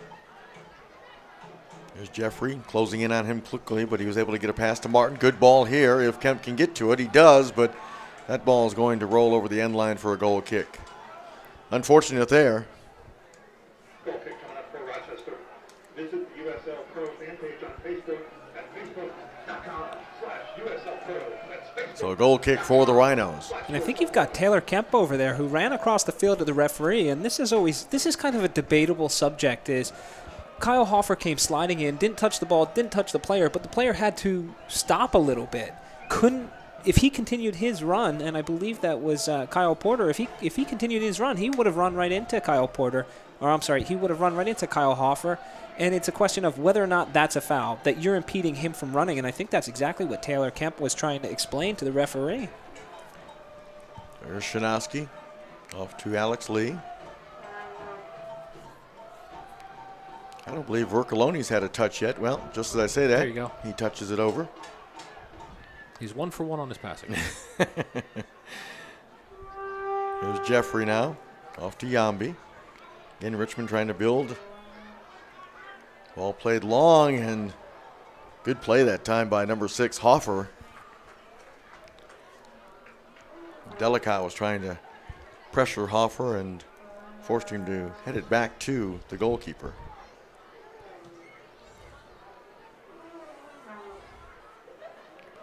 And Rolfe cannot settle it. And that ball is played out. It'll be a throw-in for Rochester. And it'll be McMahon throwing it in. Good look as he goes down the line. Oh, good ball. I think Vu might have thought he was offsides. That's why he really kind of played that one very casual. The question is when does Colin Rolfe come off? I know he's putting in quite a decent shift for a forward here. And we're in the 65th minute. It's got to be Bob Lilly looking to make a change here. And we got a whistle and a foul against Rochester. Looks like he's getting ready to make a move, Ryan. I see him. He's pulling out his piece of paper and kind of looking at who's out there. Here's Vercoloni off to Martin. He's getting a little bit of pressure, but he was able to get the pass away. Here's Shinowski. He'll roll it over to Yambi. Yambi with some possession. Off to Kemp. Here's Porter. Porter's quickly double teamed, but he's able to get off to Kemp. He'll go on the far side to Shinowski. Here's Lee. Martin at midfield for Rochester. Or excuse me, for Richmond. And here's Yambi. Jeffrey with some time and space. Here's Vercoloni. Off to Martin. Here's Alex Lee taking a look. Bluffs one cross attempt. Now he gets it into Delicott right at his foot. And that's what you want. And a foul has been whistled against Delicott on Walls. Well, that's the kind of play you want from Deli. You want to put that ball into him. He got it in the box. He wasn't able to get a good first touch on it, but that's why they have him in there. He can hold off that defender. Maybe he'll be able to get a turn the next time and at least get something on frame. Richmond's having a very, very difficult time stretching out and kind of exposing Rochester, and it's been this way throughout the entire game. It's almost frustrating to watch because Rochester is doing such a very good job in frustrating Richmond. It's almost infiltrating into me at this point. That 50-50 ball is out of play to be a throw-in for the Rhinos.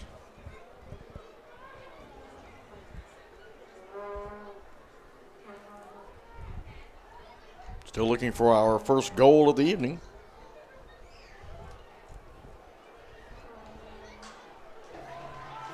And Willis.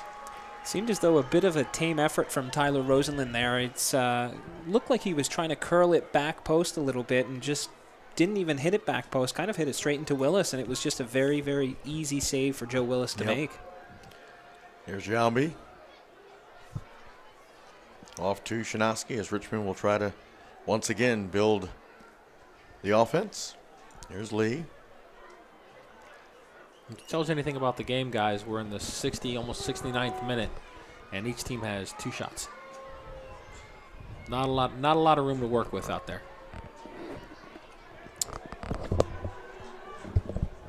Yeah, it's a very, very disciplined. Here's that opportunity a moment ago. The shot, and Willis smothered it easily. It's a very disciplined display by the Rochester Rhinos, and I know for Bob Lilly, what he looks for in players is certainly energy, enthusiasm, and then obviously discipline as well. And that's what he's got from his team today. And that's a yellow card to Luke Vercoloni. That's a very tough. That's a tough foul. It looked like it looked like he got the ball, but I'm thinking, Ryan, maybe because he went in with 2 feet. Yeah, is why he got the card there. That's a pretty rough tackle. if I'm not mistaken, that's the 3rd yellow card that we have seen issued against Richmond this I evening. believe so. Rochester player is still down. Yeah, that was I'm sorry, Ryan. Like I said, it sounded like he got ball, but I think if that second foot comes in there, you got to draw plastic on that. Yeah and no. Speaking as a former player, go ahead, Ryan. Tell me. I think the reason why he got the yellow wasn't necessarily that 2 foot or anything like that. I think both feet, or it was 1 foot in the tackle, but I think it was just the spikes were showing. The bottom of his boot was showing, and I think when you expose that, you really expose other players to the possibility of coming through and wind up breaking a foot, certain stuff like that. It was debatable whether or not it was clean, but it was definitely ugly as far as on I guess that's Garzi or Grazzi. Yeah, Mike Garzi. Yes. And we are going to see a sub from Rochester here.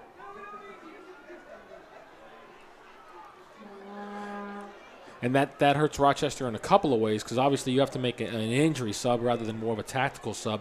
But you've also got a game 24 hours from now, and you've got 1 less player on your bench. And a lot of these teams travel with 18 players. So all of a sudden now you're going to be down to 17, and a lot of those guys are going to have played 90 minutes tonight. Well, that's a tough one for Rochester. It's up to the trainer to bring out that magic sponge.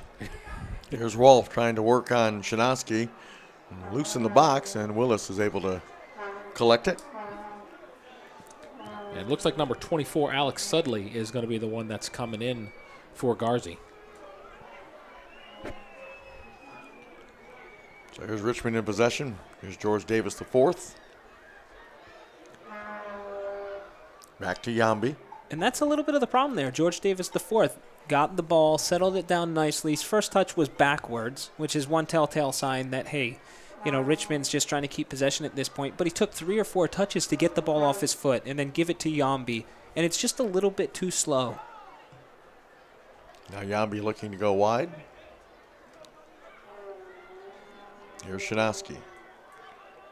Here's Vercoloni. He's got time. Off to Lee.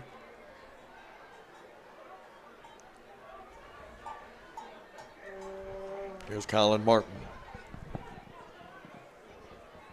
And now Jeffrey. Once again, Richmond trying to penetrate that Rochester defense.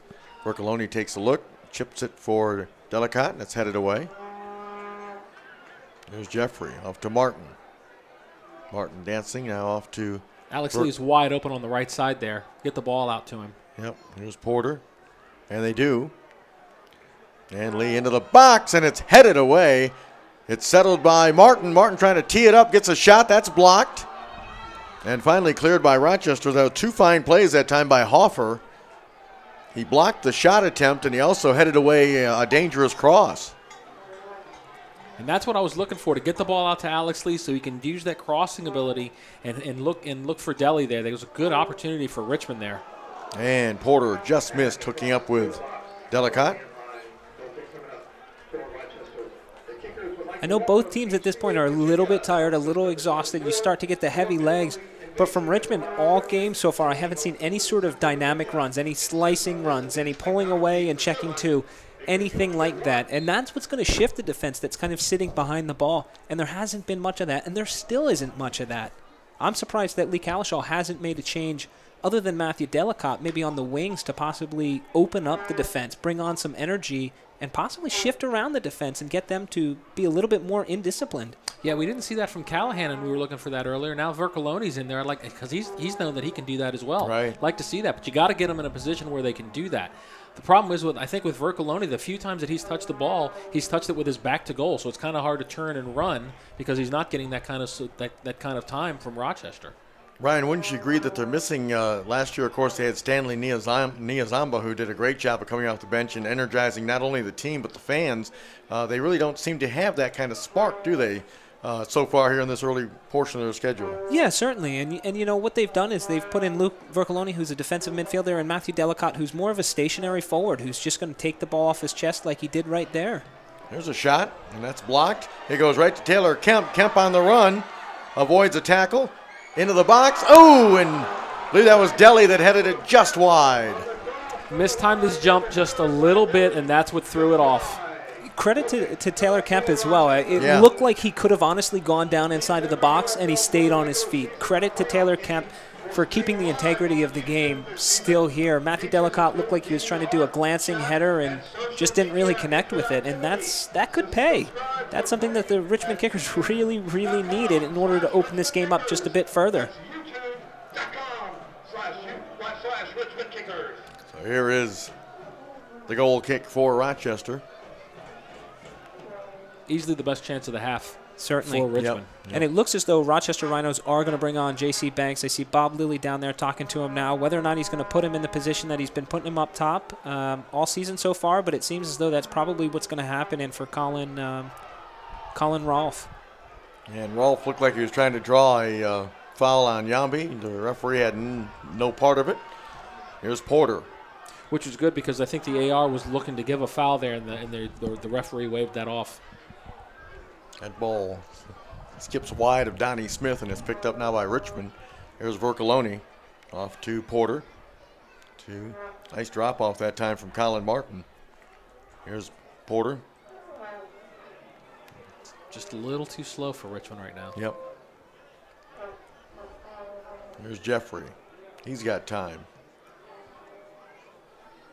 Off to Shinoski. There's Porter. His cross attempt knocked away. Right to Yambi, and he'll push it forward. Here's Martin. Colin Martin. He's able to settle it once again. He's got all kinds of time. Rochester just watching. Here's Porter. Chinoski steps up, rolls it over to Lee, and Lee banked it off of a Rochester player for a throw-in for the Kickers. If you're at home and you're watching, here's that opportunity a moment ago. Sorry about that, Mike. That's all right. And it looked as though Matthew Delicott just couldn't get enough on it. He was reaching a little bit back behind him, but you know what? As a big target man, I think he's personally got to do a little bit better than that and possibly put that on target. And here's that substitution you were talking about, Ryan. Colin Rolfe is coming out, and J.C. Banks is coming in for him, so that was a good call from you. You've been looking for that for a little bit. Yeah, I'm surprised it's taken this long for this to happen. You know, J.C. Banks has 3 goals on the year, 3 goals in the last 4 games for Rochester, so I was looking for him to come on maybe in about the 60th, the 65th to give a little boost to the Rochester team. Here's Porter, off to Jeffrey. There's Martin. Rolls it off to Kemp. Martin trying to dance around the defense, and does. Here's Colin Martin, still in possession. Martin into the box. Rochester player went down. They get a foul on Richmond. Colin Martin is one of those, I would say, a special type player where he knows what the defender is going to do. He knows how to open up the defenders, and you know, he kind of can see things happening before it actually happens. He does things for a very, very specific reason, and he turned backwards knowing that he was going to turn all the way back around and open up the Rochester defense. And unfortunately, when he got inside the box, he wasn't too positive of what to do there. But he's the main player for Richmond. If they want to have some success in this game, it's really got to run through him. Vu tried to flick it past Yambi, but... And, you know, he's highly thought of because he just got done with a stint of training with the under-21 national team. Not too surprising. Ball played back, and a kind of a mishit on that clearing attempt from the goalkeeper, Softner. There's George Davis the fourth. Let's see if Richmond can take advantage. Here's Porter. Vu watching him. Off to Lee. Porter. And again, Richmond going backwards. You know, Mark and Mike, I'm looking at that right there, and Kyle Porter is content with getting the ball in front of his defender. And that's what I feel is part of the problem with this Richmond team right now. No one's willing to get in behind the defense and turn them around. Another block that time from Hoffer off the attempt from George Davis the fourth. Here's Martin to Kemp. Kemp goes down. No whistle. And Lee Collishaw is up off the Richmond bench. Not too happy with that. Instead of a free kick, it's going to be a throw-in. Here's Martin. Just missed hooking up with Bercoloni. Rochester was trying to make a sub there, and it got waved off. Here's Martin. Ball settled by Shinosky. Off to Lee. Lee being challenged. Gets it in. Oh! Loose ball, and that just missed as George Davis the fourth. Go ahead, Ryan. I'm sorry. And a midfielder did not follow the George Davis the fourth run right there. Both defenders went to Matthew Delicott. No midfielder actually tracked back, and George Davis the fourth was in by himself. Another good play from Alex Lee there, getting him the ball. Yeah. Letting him do what he does best and put that ball in the middle. And it looks as though Alex Dixon is going to come on for Tyler Rosenlund. So Dixon ready to report in for Rochester.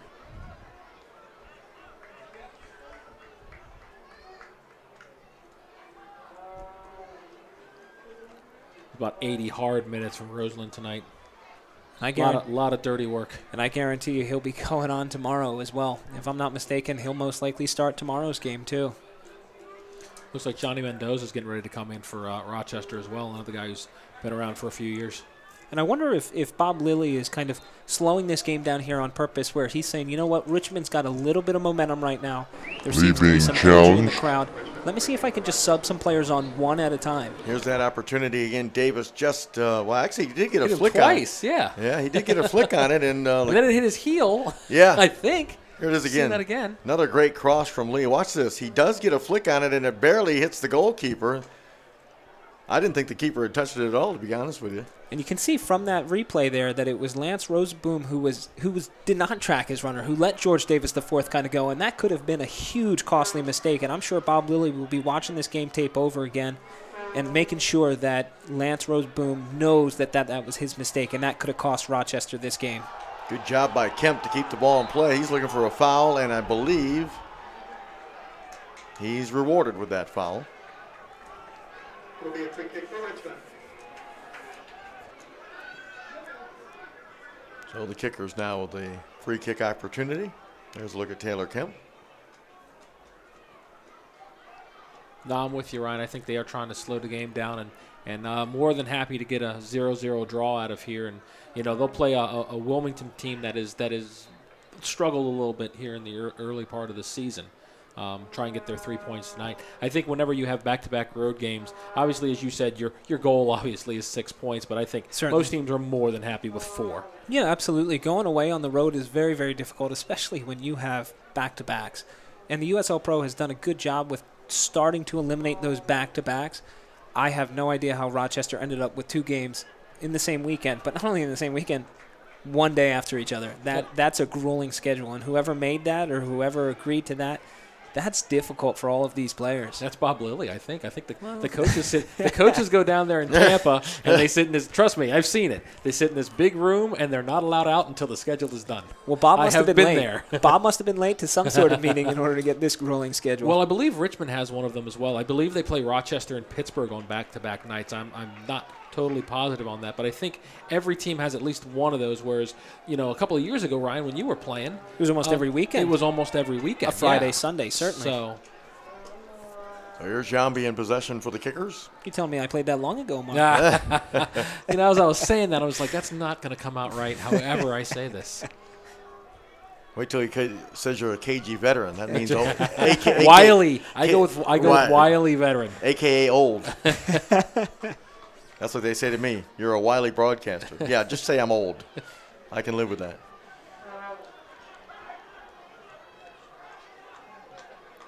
Ball played back now to Walls. Rolls it over on the far side. Settle down here. Here's an opportunity. Inside the box. And the cross blocked away. That was Donnie Smith with a crossing attempt, but was blocked away nicely. Here's Porter. Down he goes, and he's taken down hard. And they're going to get a foul and a yellow card. It has been shown to number 44, Sosu. That was a tough foul. And right there, Sosu just tried to put his hand on Kyle Porter, and Kyle Porter's certainly not happy. Not too sure if that's necessary with the referee standing right there. So Porter was able to stand up, and you can see he's trying to shake it off.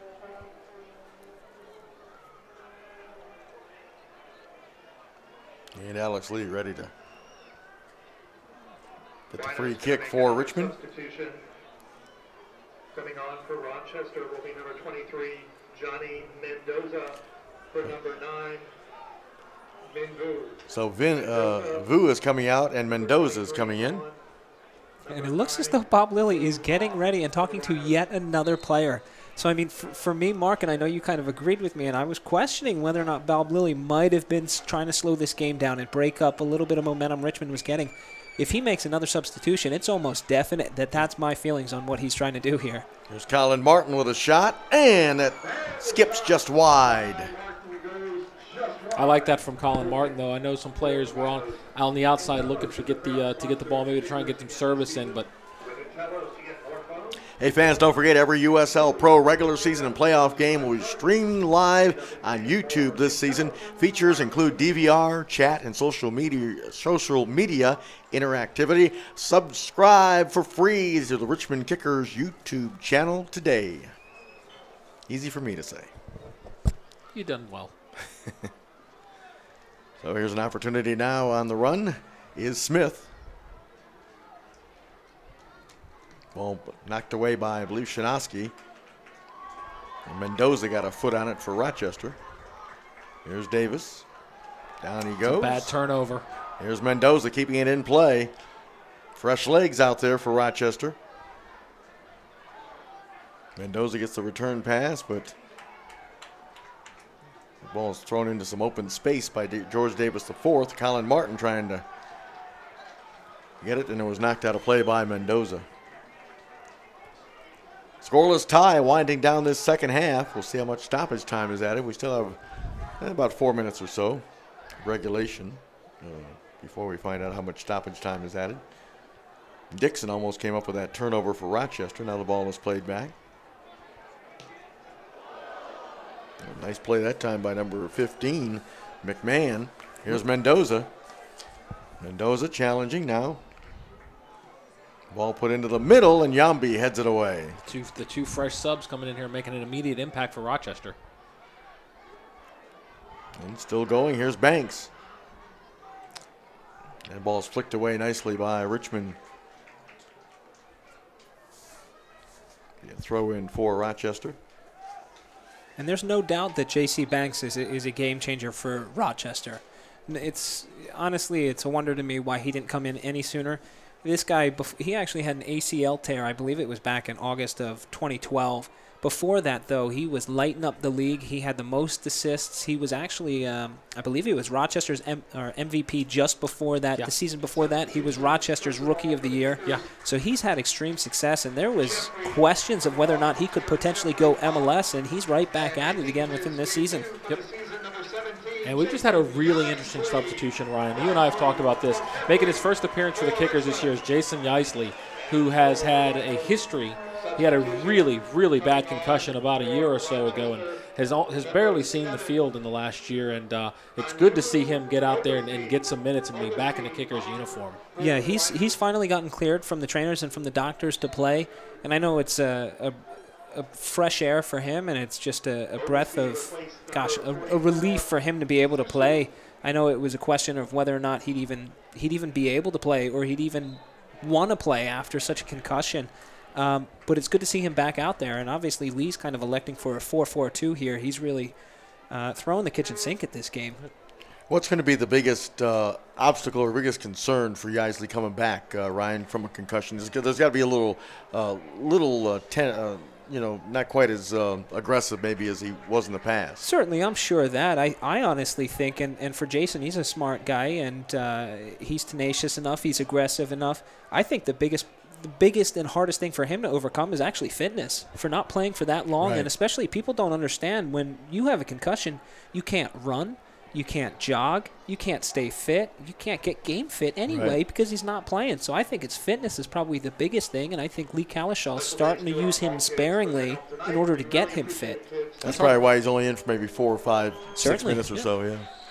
I mean, one of the other things, Ryan, is, again, we've talked about it. It's for some of these guys, it's hard for them to sleep even. And I know Yaisley had said that he had some problems sleeping for a while. That takes a lot out of you. Yeah, and I think that's common for most people with concussions. But to be honest, it's great for Lee Kalishaw. It's great for the Kickers to have Jason Yaisley back. He is a quality player, and he's a player who can certainly contribute to this entire organization. Here's Obasi, who just came on for Rochester, number 7. And we're almost in the 90th minute. I'm going to guess we may have maybe 3 minutes of stoppage time. Here's an opportunity. And the shot, and in the back of the net, I believe it was Alex Dixon. And there is Bob Lilly's game plan coming into fruition of kind of sitting back in the first half, conserving some energy, seeing if you might be able to sneak one in, get a late goal. And to be honest, the Rochester team has actually looked a little more dangerous in this last 15, 20 minutes since J.C. Banks has come on and some of the other guys have come on. Well, that was one of the guys that came on, Alex Dixon, and he is able to put it in the back of the net past Willis. I'll tell you what, that was a much tougher shot than you would think. He was actually running to the opposite side, was able to crack that back across his body there. That was a really, really nice composed shot by Dixon, and shocker here. I'm talking about. I'm thinking we're going to get maybe a 0-0 game, looking at stoppage time. And good job from Rochester. That's a really big goal for them if they can sneak and steal 3 points here from Richmond. Here's an opportunity, a shot that's blocked. Here's another, and a goal! The Kickers follow it up. George Davis, the 4th. What was I saying? Kind of a loose play in the box, and Davis just happened to be the right spot, the right time. Well, it looked like that might have been a handball on Rochester to get the play started. Some of the Richmond players stopped and put their hands up looking for a penalty kick. Davis didn't. It did. It honestly looked like a penalty, or at least a handball, and that's a situation, you know what, the referee has to judge and make a decision with. But you know what? And let's have a look here at the replay for the first goal for Rochester. As you mentioned, Mark, that was a heck of a shot by Dixon. Very well placed. That's the 4th goal of the season for George Davis, the 4th. And guys, how many times have we said the 5 minutes after you score is the most difficult time? It is. It really is. It's what I say is the law of 5. You have 15, 20 minutes since J.C. Banks has come on, and some of the other guys have. Every goal is scored in the game, whether it's yours or theirs. And right there, you see Rochester kind of having some emotion as far as scoring their goal, and then leaving themselves a little bit exposed. And that's something Bob Lilly's going to be furious about. Oh, yeah, he was. I walked him on the sidelines, and he had his hands on his hips. He was not happy. Here's Richmond's not done yet. And they're going to get a corner out of it. We've had more action in the last 3 minutes than we had the first 87. I'm sorry, I got to say that. But it wouldn't be a Richmond game if there wasn't some kind of late game excitement somehow. It's every game that we're here, Mike. So here's another great opportunity off the corner kick for Richmond. And they go with a short corner off to Bercoloni, teeing it up into the box. Oh, boy. It's calling offside. Yeah. Good call. And steal 3 points here from Richmond. Here it is. Here's an opportunity. A shot. That's blocked. Here's the upper corner. I'm not sure who had the bicycle kick. I think it was Yaisley. Yeah, I think you're right. And there's not too much that Sofner could have done there. You know, he covered his near post. Here it is again. It was just an absolute blast by George Goes Davis. over Delicott. There's the shot from the guys. I believe that was a handball. I think it hit off his forearm there. And there's always gray areas with handballs nowadays. You know, it's one of those things of whether or not a player could have gotten their hand out of the way or whether the ball hit them. And it's really up to the referee at this point. But the major thing is that it's in the back of the net. And George Davis IV wound up benefiting from that block, whether it was a hand or not. Rochester trying to counter here, but well defended. And there's a foul that's been whistled against Walls, and he's not happy. And I think we've played about 2 minutes of stoppage time so far, so maybe a minute or two longer. And this is an emotional roller coaster for both teams at this point. On Richmond's perspective, hey, we get scored on and we score another goal. Jeffrey with a shot that rises over the crossbar. And there it is. Wow. Well, that was a fun ending. It looked like Rochester was going to come out of here with 3 points. Instead, they're going to have to settle for a bitter 1-1 draw. Alex Dixon, who came into the game as a substitute, scored for Rochester. And then less than 2 minutes, obviously, later, maybe even a minute, it was George Davis IV collecting his 4th goal of the young season. So it's a 1-1 draw. Here it is again. There's the shot attempt. And there is Davis. Boy, he pounded that thing into the upper corner. Did. And you can see the reaction of Rochester. You know, I think a lot of times, and if the game had ended, I'm going to say something really weird here, probably going to laugh at me. If the game had ended 0-0, I think both teams would have been okay with it. The game ended 1-1, and the way it ended, I don't think either team is happy with this result. Right. I think Richmond's really agitated that they gave up a goal, which was basically against the run of play for the last several minutes. Then Rochester immediately gives up the tying goal. So each team had a chance to get 3 points. Neither one of them did. Yeah, I certainly agree with that. And you know what? I wouldn't dare go try to talk to Bob Lilly at this point. I may come back without an arm. But I agree with you. Bob Lilly's got to be furious with his team for giving up the goal when they had the lead. And to be fair, if it was 0-0, I think Bob would be a bit upset at his team for not being a little more assertive and scoring a goal or exposing themselves a little bit more going forward. But you know what? When they go up 1-0 and then they give up a goal, that's extremely disappointing for Bob Lilly. It was there. It was an emotional roller coaster. For Lee Calishaw, they were just poor today. I thought Richmond was very, very poor. They were not nearly sharp enough in order to break down this team.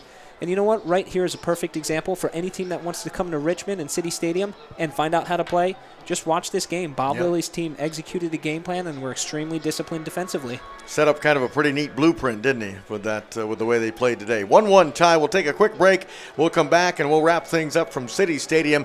As Mark said, the last 5 minutes of this thing was really exciting. The first 85, not so. We'll be back with a recap. 1-1 tie. We'll be back at City Stadium in just a minute. Stay with us.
And welcome back. Here's a look at the goals again. This is Dixon that gave Rochester a short-lived 1-0 advantage. That was a heck of a shot.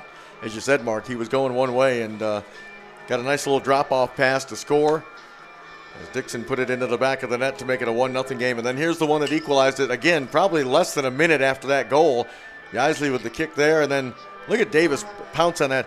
Ryan, I know you as a former goal scorer, you got to love the way he pounced on that rebound opportunity. Most certainly. Yeah, and you know what? That's his weak foot. He's right-footed, so he definitely just tried to make a sweet connection with it, and that's what he wound up doing. Kyle Hoffer did a good job. He did everything he could do to try to put a block in there, and you know what? Softner, there's no chance of him even getting that. And real quick, we talk about Yaisley and the concussion. Doing that bicycle kick, I would think that for Lee, that shows a lot of confidence that he's really not hesitant to go after a ball. Certainly. And you know what? I mean, for Lee Kalishaw, he probably doesn't need much proof. Jason Yaisley's been clear to play in practice and all that sort of stuff. So I'm sure Lee Kalishaw knows that he's good to go. It's just a matter of fact of Jason proving himself to the fans and to everybody watching the game, hey, listen, I'm back and I'm in effect. Exactly. So on behalf of our production team and our broadcast partners, Mark Bushman and Ryan Himes, I'm Mike Neville. Once again, the final score from City Stadium, 1-1. So long, Richmond.